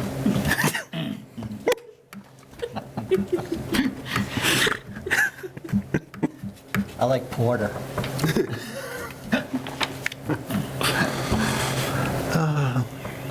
All right, Do we need to do to continue the, make a request to continue to our next meeting for March 17th, 2025 for certificate of compliance for DP 143-1042, Beals Associate, The Cubes, 123 Gilboa Street, map 139, lot 1. I'll second. okay. Jim has made the motion, Brendan has seconded to continue the certificate of compliance. All those in favor? Jim Vorn, aye. Brendan Doyle, aye. Mike Greco, aye. Josiah Birch, aye. Mark Mungem, aye. Thank you for your report, Brandon. Appreciate it. And for your work to get that done. My pleasure. Next up on our agenda is Conservation Commission property. I haven't really done anything more on that. Now, I heard, Joe, you had walked Yeah, some of the land parcels, so good for you. I appreciate that. That's great. I want to try to do all 11, you know? Yeah, I do too. Why didn't you let me know? You haven't, oh, I will the next time I go out. Where's my list? Yeah, one of the properties I walked was the Cummings Court property, Yep. and I didn't know You where. found it? I think I did. He thinks. I didn't know where the boundaries were, you know, it wasn't well marked. There's Oh, stormwater? There's like an island there that's in the, That's like I think that's part of the property, right? it was donated, possibly, no. Is there some way that we can determine what it is, you know? Where the Yeah. boundaries are, you know? Yeah. And even put a sign to say, Yeah. Yeah, I mean, I walk Cummings Court all the time, and it took me like years to figure out, oh, it's between those two lots, because you really can't tell Yeah. where the entrance is whatsoever. yep. So, yeah, it's, Yeah, and it was nice. There was a bunch of ducks there that day, and it was, you know, I took my dog down there, and yeah, it's nice. So I didn't know if I was walking on somebody's property, and yeah. it's in back of And those, that's, that what you're saying multifamily. is exactly why I would like us to define these places a little bit better and know where they are and, you know, and be able to utilize them. Yeah, So, oh, yeah. Well, Josiah, it looks like Area 4 may be right behind my house. You can park in my driveway. Don't go in the house or the dog will definitely bite you. But Well, if I bring some cookies, I should be all set. No, the dog doesn't care for cookies. What kind He'd much of rather dog bite you got? He's just One that kind of a bites. mutt. Yeah, a biter. Actually, I don't know if he bites, he just likes to bark a lot. Oh. There's only one way to find out, though. I'll bring a steak. When I go for walks, I always bring my dog, because, you know, yeah. Yeah, my dog loves other dogs. He's a stray from Aruba. Oh, Yeah, so he's got a little attitude, you know? But anyways, the other one I walked was the Keevan property, and that was pretty cool, but we, you know, it's trying to a narrow entrance to get in there. 13 feet. Yeah. Yeah, you showed me how to get in there. And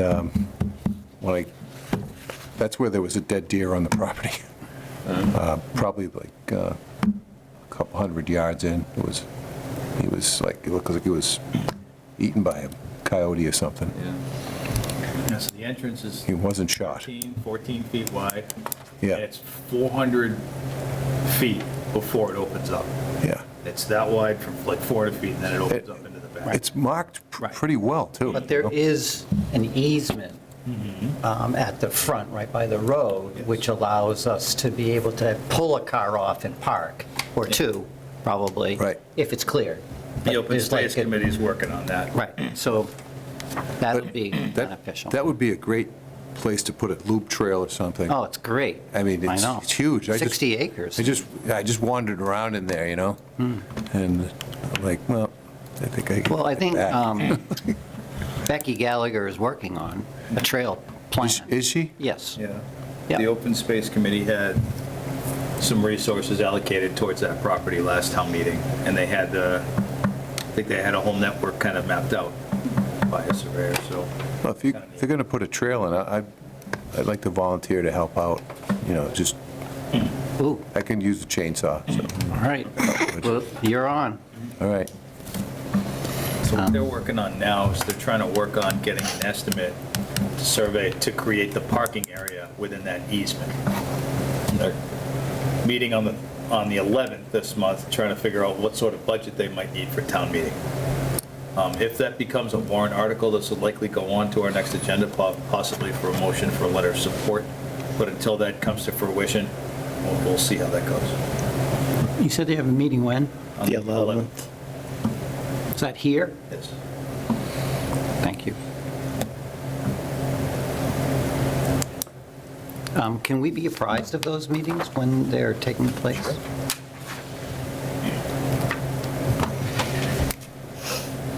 Thanks, Joe. Yep. Appreciate that. Yep.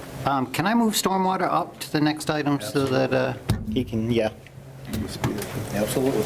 he can come have a cookie? Yes. Oh, you better hurry. There's one left. Not this guy.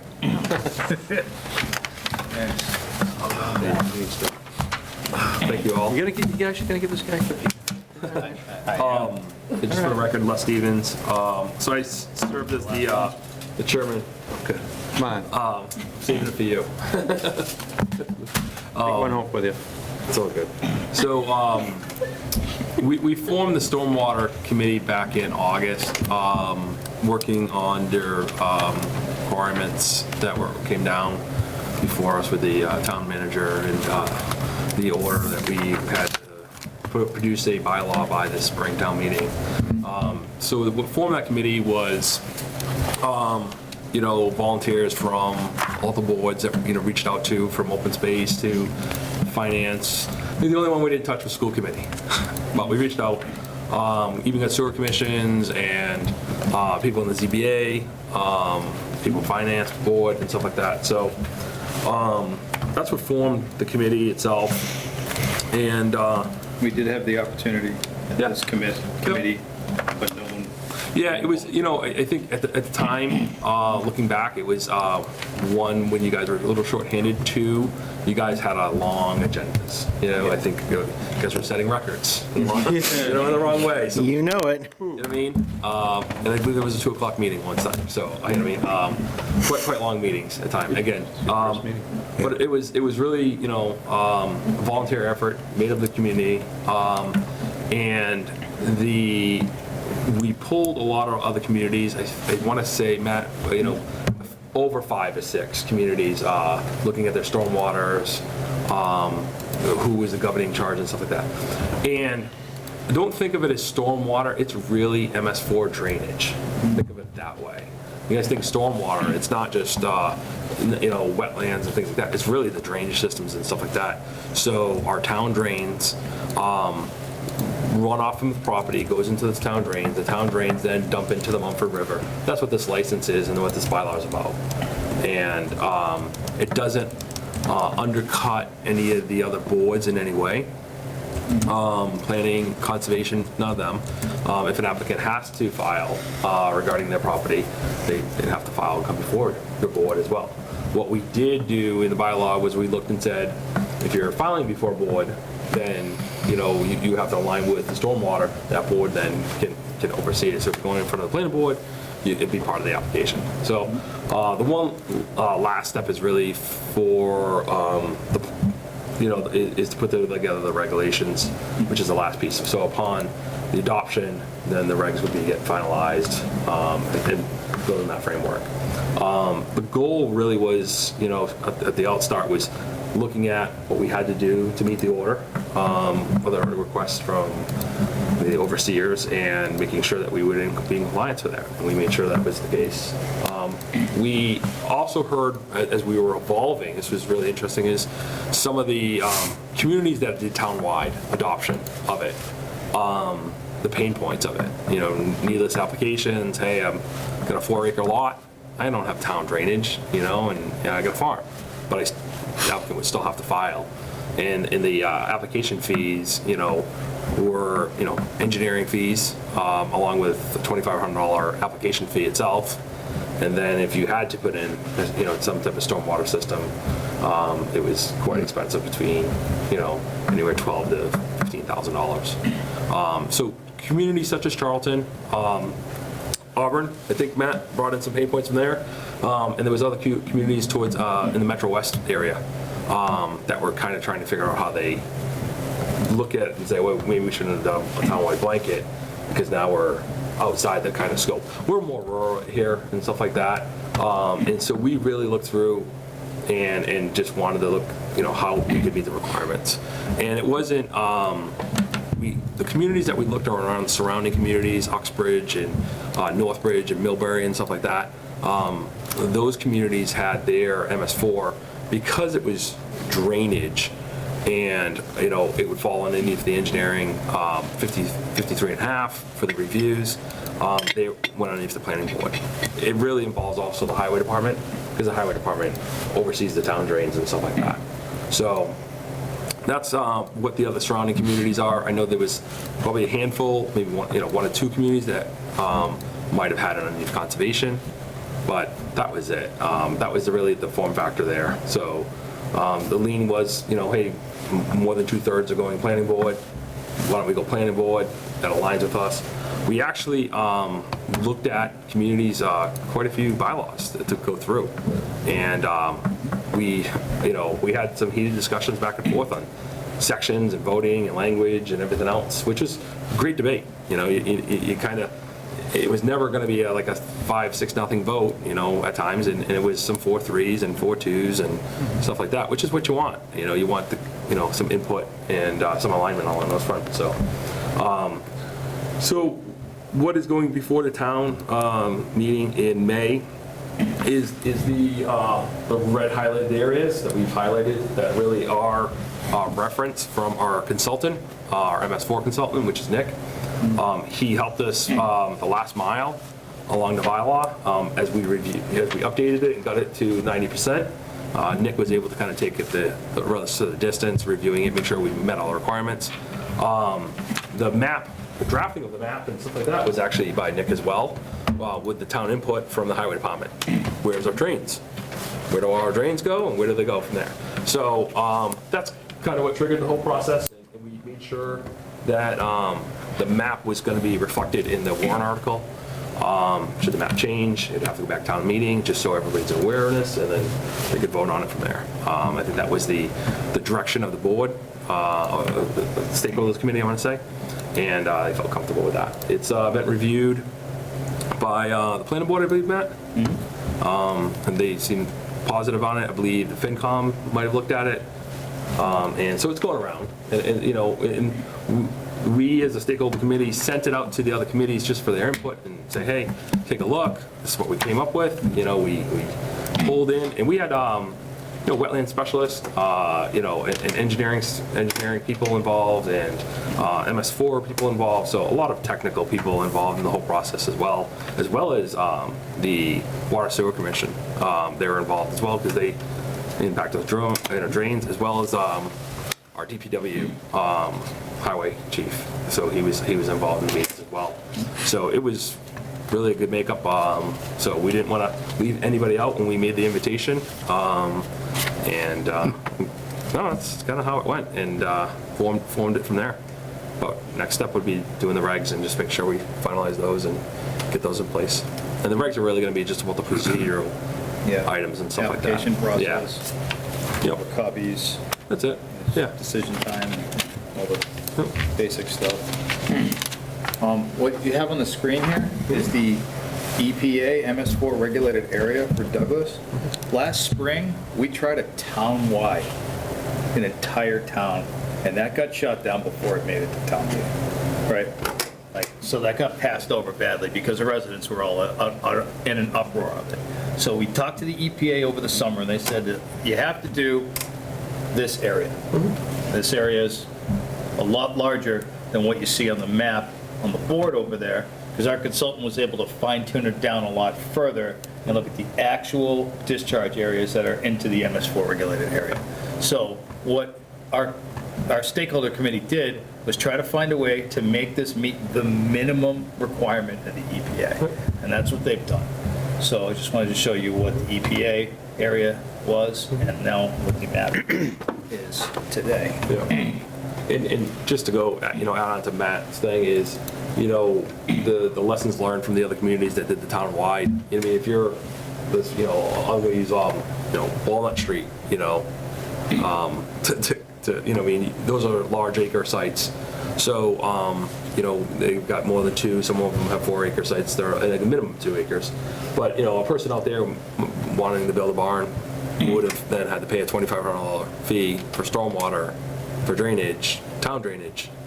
And there's not town drainage on Walnut Street. Right. So, things like that, you know what I mean? And so, it would have created a lot of,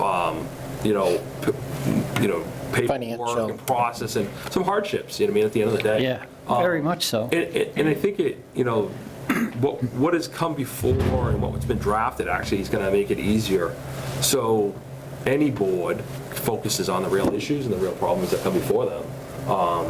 And when applicants come and file for applications that are important, that need to be reviewed and inputted, that's what the goal is. If it's unnecessary and it's burdensome and it's impacting residents, it kind of defeats the purpose and stuff like that in that way.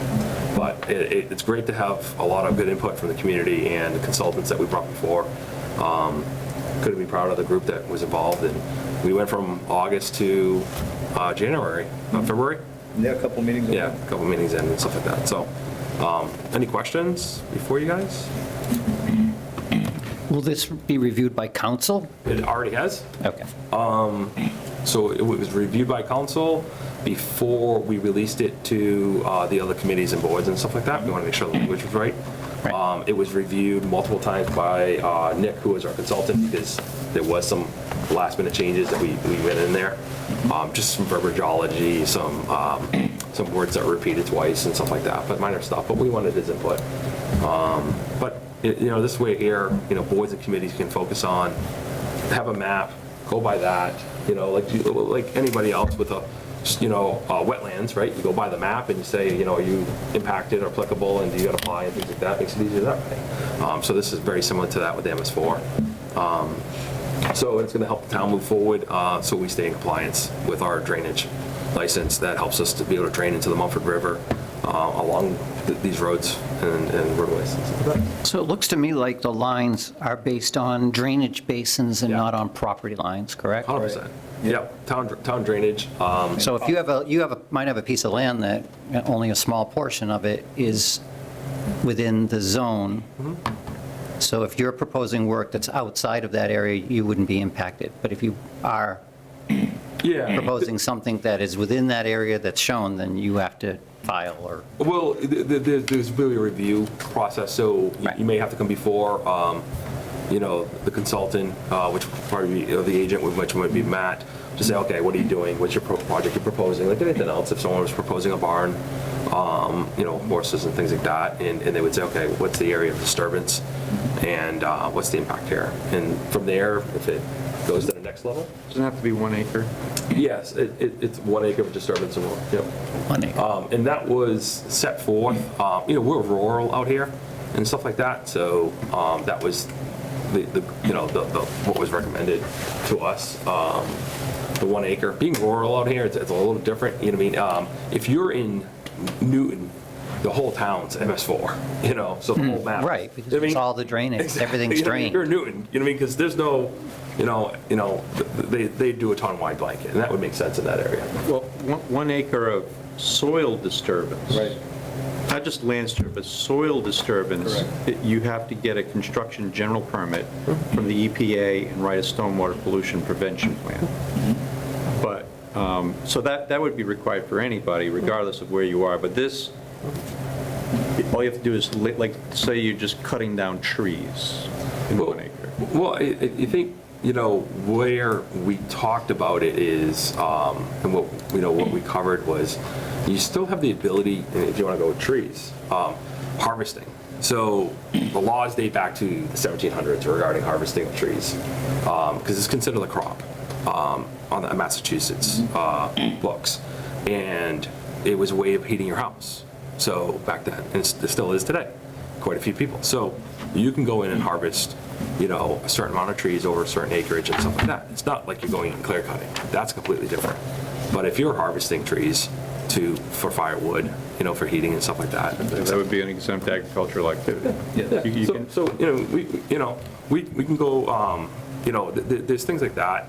But really what this ties into is, if an applicant, I could see an applicant coming before that's disturbing more than an acre, looking to put a commercial building in, they're in front with the drains, they are in the MS4 district, they're gonna have to file and go through that process. The purpose of this bylaw is mainly targeted at large-scale development. Like if you own a ton of acreage and you're clearing like an acre at a time and you're an independent homeowner, right, you keep it under an acre every year, they're not really looking for you. They're looking for the large-scale developments that are coming in all at once. Definition of disturbance is on the screen. Action to alter or disturb existing vegetation and underlying soil of a site. So it's a combination of both. Yeah. Clearing, grading, site prep, excavating, cutting and filling, soil compaction and movement, and stockpiles of topsoil. Just out of curiosity, do we have a means of measuring the improvement that's intended to be made from this, like the improvement of the water quality? Is there a plan in place for that, or is it just in an effort to mitigate any potential further? Well, the goal of this is to really make sure that if any, you already have a baseline for your drainage right now going into the drainage system. Yep. So the key is that no one's going in and clearing 2-acre parcel, putting down asphalt, because now you've got more runoff and you've got more oils and stuff like that Right. that are going into the storm drains, running down and dumping into Mumford. Right. So you already have a baseline what you have today. So the key is that this would trigger, if someone's doing that type of development, this would then trigger and say, hey, you're in a stormwater area, you're gonna put more pollutants in our storm drains. And so that would be the goal there. So the water quality and stuff like that is really because we send it downstream. So we're not looking to add more pollutants that are going into the drains to go downstream. So we use this, we currently have good quality now. We want to maintain that. We don't want to increase anything from there without zone filing. So. This last cookie though. So there's actually, I'm jealous about that. it's a two-part thing. So we already have an illicit discharge bylaw through the general bylaws. So if someone's,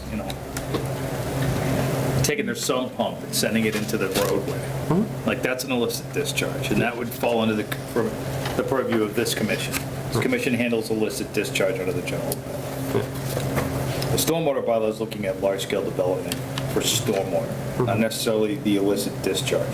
So the stormwater element, these sorts of things are generally governed by the planning board site plan review, unless this is something that's within the 100-foot buffer zone needing a notice of intent from the commission.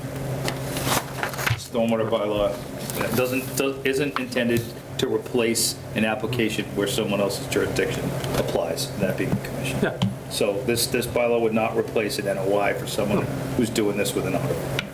Yeah, not whatsoever, and that's what we made sure, is that it doesn't take away any board's process and review regarding any applicants coming before them. That was the key. So it didn't take away anything from there. Also, for site plan review, goes in review for planning board. So there are, things that the planning board does do to make sure that the runoff of the roof drains and stuff like that is treated before it goes into the groundwater from there. So that is still being, maintained and going forward. But what we wanted to do was put forward a bylaw that the community would stand behind and pass favorably, is the key. Because I believe this was the third, this is the third try. This is the third try. Yep. So- And this is meeting the absolute minimum. Yep. So it's had to get scaled back each time. Oh, every time. And this is the absolute minimum that we could bring forward. Yeah, which I think is the makeup of the feedback from the community and stuff like that, was let's get something done and stuff like that. And I think the community's, Administrative order is pretty strong right now. and I think the town-wide was clearly the max you know what I mean, situation, and it created a lot of unfavorables, you know what I mean, from that standpoint. You know what I mean, $2,500 for a review fee and, you know, quite a few $1,000s for engineering plans, and then find out that you then might get approved to go build the barn on, you know, Walnut Street, you know, in your backyard. So it's challenging. But no, I appreciate committee's involvement and stuff like that, and this board's input in looking at this. Again, it's to help the community itself, our town, to make sure we can get this permit and continue to do this. I would, you know, look for the board, this committee to support it, because losing our MS4 permit and our ability to drain into the Mumford would be very impacting to Douglas as a whole, because then we'd have to figure out, oh, now where do we send the water and how do we treat the water and how do we manage the water? And that's pretty challenging at times. And we're underneath a drought as it is, and, which is really disappointing. Yeah, so the administrative order could stop the town from discharging stormwater into the Mumford. Yep. So do you need a letter of support from us?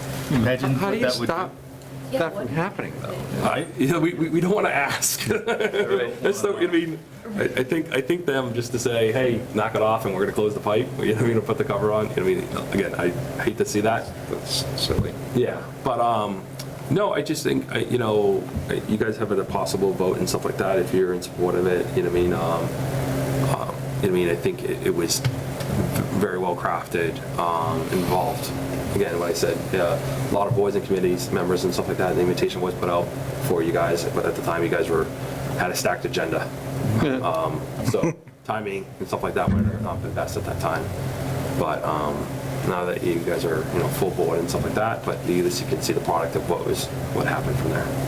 So the meetings were all public, minutes were drafted and taken and stuff like that, involved council throughout, and Apinoid's involvement with the whole process. So, Good job, Matt. Yep, thank you for working on that. any other questions? No? All good? Yeah? Well, I appreciate your time. Does the commission want to? Do we want to, I was going to say, do we want to review this, or are we okay tonight to have a vote? I'm okay to have a vote tonight. I know Josiah Yeah, had some differences. So that's why I came. That's why I came. yeah. I mean, I wanted to Unless address it open. you made, yeah, you answered my questions. Yeah. So I'm okay with voting if everyone Yeah, me else too. is okay to vote tonight. Yeah. Yeah? All right. Well, do you want to make a motion to? Approve? Not approve, but make a vote of recommendation in support of the stormwater bylaw. So moved. Second. Seconded by Mike. All those, roll call. Jim Foran, aye. Brendan Doyle, aye. Mike Greco, aye. Josiah Bircheye. Mark Bonjamai. Take your time. Thank you very much. Unanimous. No, it's yours. It's yours. Thank you, sir. Unanimous.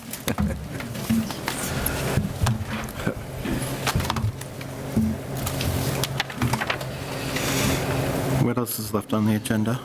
Budget request. Yes. Decide on the amount. $100,000. No. Aim high. We can make the request, but Maybe You if we, have to say it like Dr. Evil, 100,000. I mean, what's 100K? I mean, Well, these days, I mean, that's nothing. yeah, I mean, 4 years ago, it was like $5,000. Yeah, see? And ain't that the truth?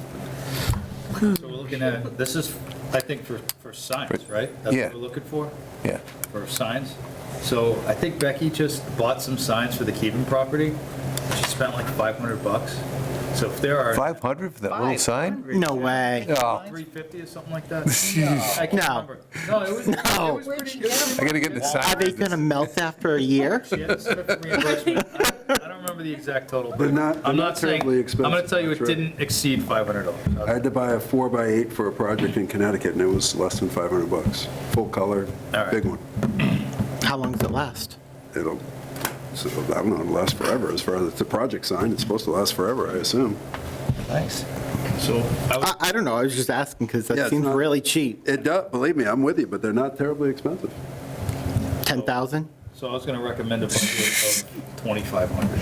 2,500? Yes, So sir. that's going low. No. No. I was thinking like 1,000, actually. 1,000? Yeah. You guys are cheap. Oh, my. To start. I mean, Dude, how do much you was realize how much? how much was the Mavinsky If sign? one sign costs $500. Free, because we had it done by She got like three. plus Okay. DEP. If We you, might have had to pay for the materials, so it might have been, Why can't the DEP then make us another we sign? asked them to do it for Keven, and they were on board to do it, and then the person that was doing them no longer has that, He's not with the, right, not The at town? Douglas State Forest anymore, so oh, couldn't do it. So they couldn't do it, they couldn't take So it they- on. okay. I don't think 10,000 is unreasonable to have. I think it's a high number, For the just year. knowing for the budget that we're asking for. Yeah. I asked. How about 5? I We had asked zero. five We- For open space, for engineering for the Keven property, and that's exactly what the project cost. It cost 5,000 for that. And did they approve it? It was part of the budget that was approved, yeah. For open space, wow. Yeah. So why not? Go for the same thing. 7,500? Well, I think, Look, like you always ask I was for gonna a little say bit 5, so more, I think I and would then like 5. if they, Is it only good for the year? Bargaining. yeah. Okay. And the calendar year, not the fiscal year. Fiscal year. Fiscal. Fiscal year. So like June. June 30th to June 30th, yep. but I think whatever we ask for, we need to have some justification Yeah. for it. Like, I don't Yeah. disagree to ask high, but we should at least have something. Well, look at, we have how many properties that you want to like start to, Well, we can't do all 11 in one, no, I understand that, but You could. you can, one, if you have the budget and one property only takes, I don't know, say 2,000 hypothetically, you can take the other 3,000 and start on the next project in the same year, so that way, hopefully the following year, you get reapproved for the same amount going forward every year. When do we have to propose a number? Today. Oh. Yes. or, I would think, The warrant closes in 2 weeks, And this is so. for the remainder of the fiscal year. no, for next, it's for next, I have a budget meeting it's for next year, right? It's for next year. It is, with okay. FinCom, so. Matt likes to get this budget done prior to St. Patrick's Day, so there you go. So but to ask for the money, do you need to have the justification at that time, or are you just getting placeholder for now? Just a number for now. 5. So, I like to go high, but that's just me. 5. It's like you go for a raise at work, right? You ask for the most that you can get, but you know in your head what you want.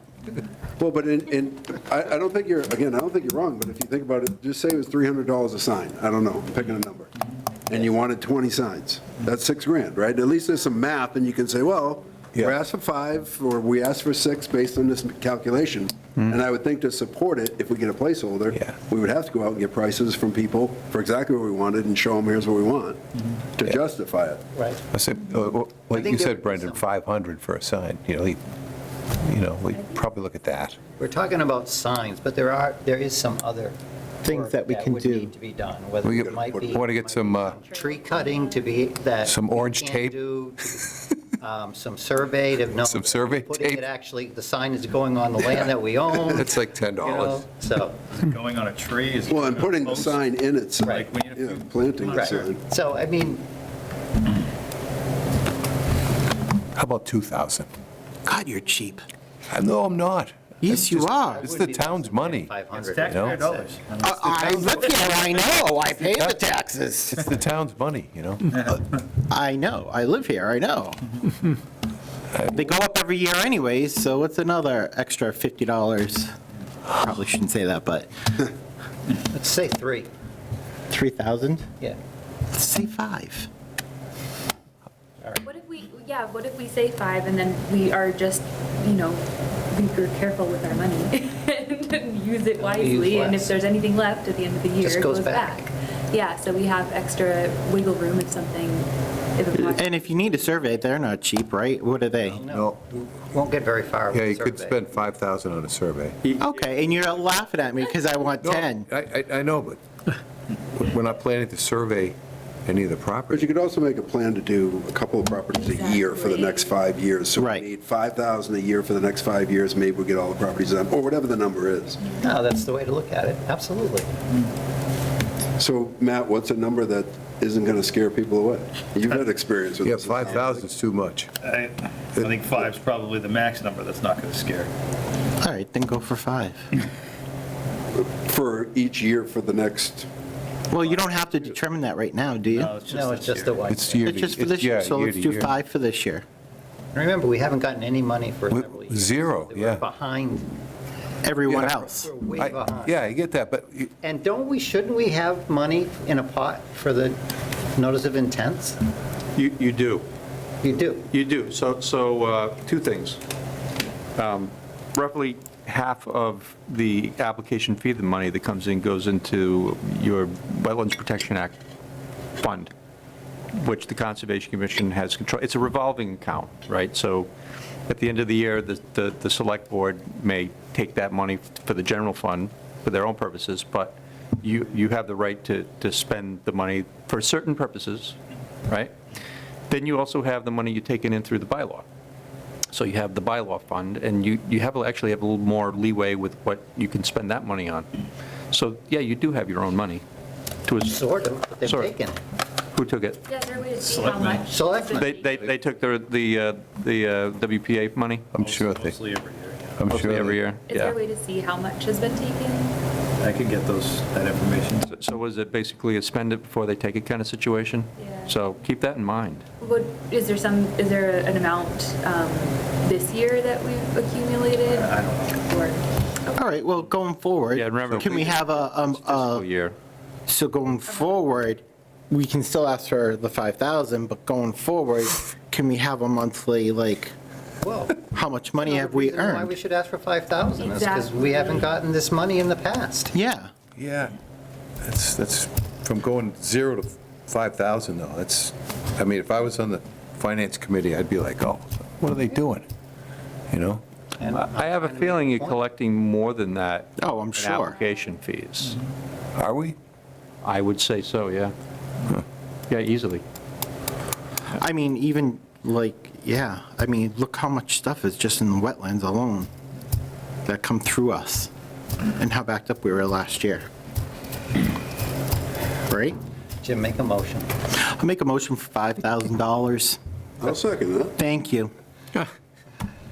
Roll call. I want to be with Josiah, though, when we have that conversation. Yeah. Tim Farr and I. Brendan Doyle, aye. Oh, aye. Aye. Abstain. It's okay. It's all right, you can say no. Yeah, that's all right. We're all entitled to our opinion. Like, Yeah, on I'm not- purposes of the taxpayer money, Josiah Birch, no. okay.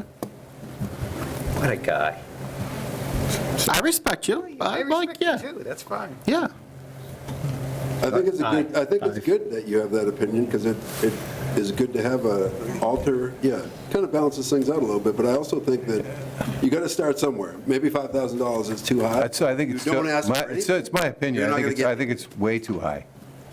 And maybe we come back and the first time we get $500, who knows? But we got to start somewhere, I think. Yeah. And maybe you're right. Maybe you're the guy you need to send and talk to him about it. Take the example of the Rivers Protection Act, where we get the 200-foot riverfront area. Do you know why it's 200 feet? Because the people who wrote the bill that eventually went under the law went in, said, all right, 200 feet, because they expected it to get whittled down to 100 feet. So they started at 200, and then nobody whittled it down. And it remains 200 feet today. I rest my case. Thank you. But I do think that in fairness, we should probably make a plan as to what we want the money for. So when somebody, like Josiah says, Yeah. says, hey, what do you plan on doing with your Of- of $5,000? cour- We of got course. documented what we want to do. Yeah. We don't I'll work look on like the that. 200 feet people. I'll work on that for the next meeting. Okay. Yeah. And then going forward, we'll ask for a monthly review of how much money is in our kitty fund. When they get mad, we just tell them Matt asked.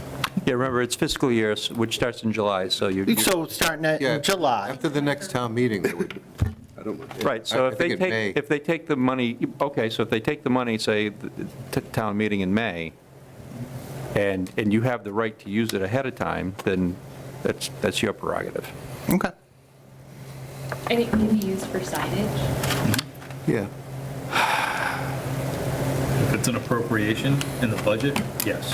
But Okay. if it's from the wetlands fund, that could be different. From, yeah, there are certain things, like, can you, I'm going to say yes, because conservation commissions, not only, here's the thing that people forget about conservation commissions, is it started under the Conservation Commission Act before the Wetlands Protection Act even existed.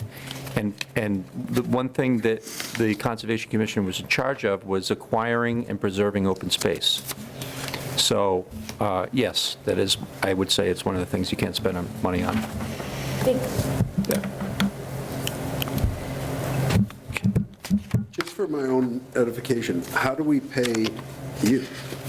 Mostly through 53G, which is applications come in and the applicants have to pay a fee for third-party independent review. So that comes from out of the applicant's pocketbook. There are some other things that get paid through the Wetlands Protection Act account that are not related to applications, but it's, I would say it's significantly less than what I get paid for through 53G. There's an appropriation at town meeting, every town meeting, to cover Brandon for the things that aren't part of the 52G. Yeah. I'd say it's They're worth not, it. they're not Every part of penny. the. Yeah, Thank you. it ends up being less than having a full-time agent, so. I would say a lot less, and not only that, I'd like to say that I brought the town in, I think, at least $100,000 in fines last year. Oh, yes. Oh, yeah, right. So I'd say that I'm You got I'm 200. earning. And you say $5,000 is too much. I think the selectmen are getting paid too much. They're getting paid $5,000. Are they? Yeah, Yeah, yeah, even though they work probably more. $5,000 more than what you get paid here. that's correct. And when I say I mean mostly Sam. Do we have anything else? Yes. We have mail, letter from DCR for dam funding. What? No? Dam fund, Funded there somewhere. everyone's looking for money. Except us. This is for me and Mark. Technical assistance related to the Gilboa Town Dam. I don't know what sort of technical assistance they want, the hazard classification is low, Like But- inspections right? could be included. Yeah, I think so. But our next inspection wasn't due until 2029. Right. Yeah, once every 5 years.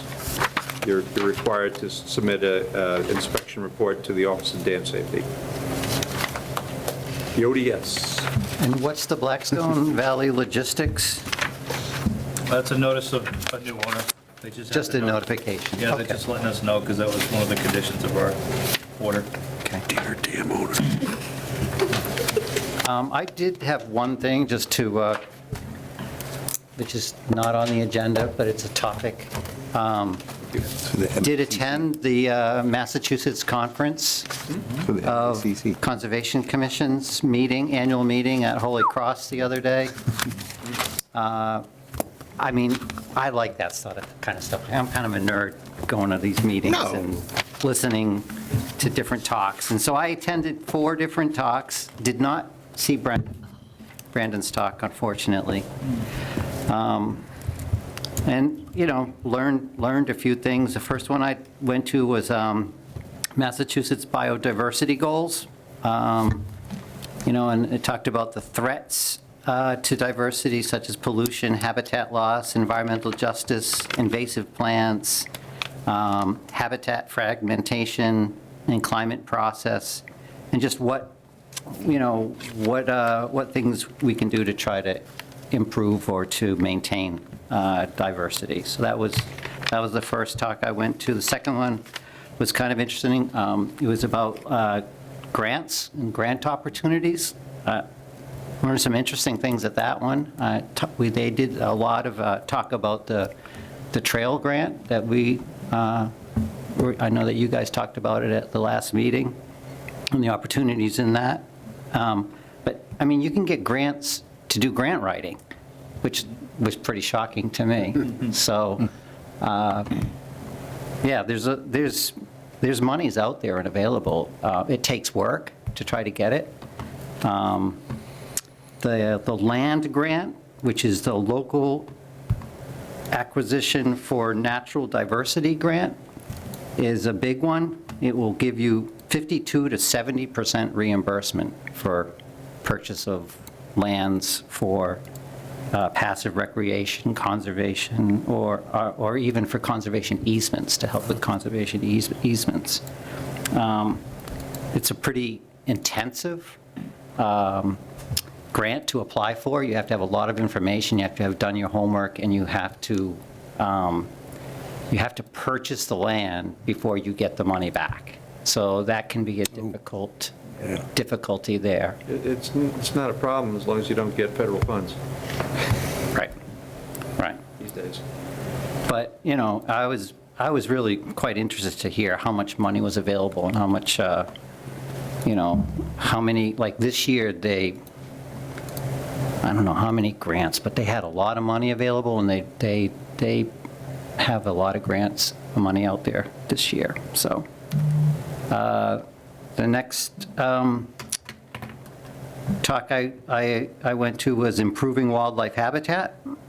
And in that talk, it was about, you know, when we're making our conditions on orders, on notice of intents, you know, if we want to request the landowner, you know, make some changes or do some things to try to improve wildlife habitat, you know, these are some suggestions, you know, it's as simple as, you know, building a rock wall, or leaving brush piles, or, you know, planting certain trees, or having, if you're clearing an area at the edges, leaving some brush along the edges where animals can get off and hide, you know, quickly or whatever. So that was kind of interesting. And then the last one I went to was just personal interest for me, was called Rewilding Former Golf Courses. And there were 3 different case studies of golf courses that had closed and what the towns had done to make them more natural sites again. So just, it was, you know, it was all day, but it was, I enjoyed it. I know Desire attended as well. Yeah, I went too. I went to Holy Cross on Saturday, and yeah, it was great. I like the talks right from the get-go. The keynote speaker, I was really inspired by his speech that he gave, and I initially picked his class to go for the. Yeah. But there were so many people in there, like it was jammed, you know. And because I guess he's so popular in that group. So I called an audible, and I didn't go to that class. I went to the protecting and restoring the aquatic life, and that was the next one down. Yep. So. Yeah, the next room. Yeah, so I went there instead, but yeah, I started off the day with the open space law, which was very interesting, you know, and how it's progressed to where it is today. And then Brandon's class, which was really fun, you know. And his lawyer friend, they were a great tag team. Yeah. Just it was really enjoyable class. I really liked it. Thanks for the tag team thing, that's good. It was set up like that. It was, you know, like he would talk and then hand off to her, and then she would do the same. And it was, Yeah, it flowed pretty good. And that was the first time we ever did it. Great. yeah, when you told me that, I was like, no way. Yeah, so It was like smooth. It was really professional. we've was, been working together for a while now, so we kind of know each other's views, so thank you. Yeah, no, it was But yes, excellent. I did a workshop on ticketing. Yeah. And Oh, appropriate. He made the ticketing fun, so. I'll have to go next year. Oh, I have a Sutton ticket. I recommend that you try to go. I mean, it's. Yeah, And even if you can't go for the whole day, if it's only for the morning or Yeah. just Can't for, you just go for half, or for Yes, like you a can. couple You can leave whenever you classes? You have to pay for the whole thing, but you can stay. Okay. right. For just long. Yeah, Yeah. it was, No, once you show up. Believe me, I looked, I was hoping to get out of there earlier, Kate, and there's like, the last one was this golf course one. And I said, well, I'm gonna you're have not going to to stay lose, for the yeah. whole thing. No, right? Despite what Josiah says, I still think that the lunch is pretty good. No, I would. Was it rate- bad? Yeah, I would give it like a B minus. The lunch was, I liked it wasn't the lunch that I got when I brought my daughter there, when she tried to enroll in the school. It was, I was like, what? So it was chicken cacciatore instead of filet mignon. Oh, well, I mean, that is kind of, But then- The lobster thermidor was not there. And no. then from But 4:30 to 5:30 is the president's reception, where they have Yeah. they have a wet bar. I- You got to pay for it, but then they have. I didn't stay They for have that. hot food and hors d'oeuvres as well. So Yeah. Did you have any of those? No, I didn't stay for that. I was the. I don't think Samantha did either. You? I loved it. Yeah. I did eat some of the food at the hors d'oeuvres. Oh, you did? Really good, yeah. Oh. But then I left. Okay. But, yeah, it was I'm good, happy it was to a have good been take. The co-chair for that committee. Yeah, Yeah. it was really, It's the biggest environmental conference in New England, period. yeah.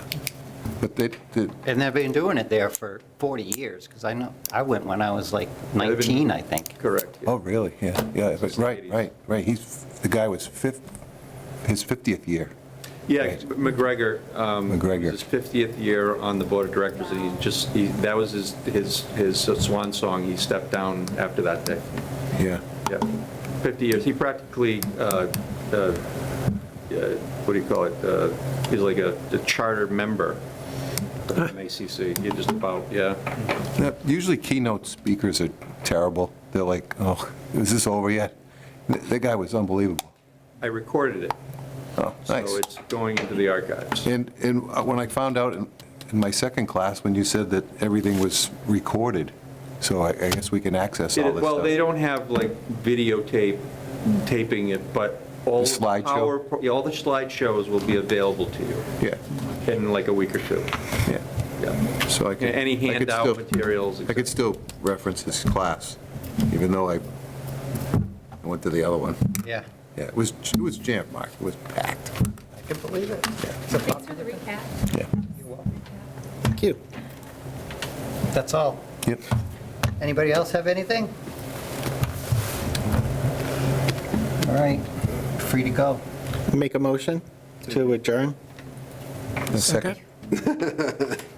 All those in favor? Jim Farr and I. Brendan Doyle, aye. Mike Rocco, aye. Josiah Birch, aye. Mark, what's your mind?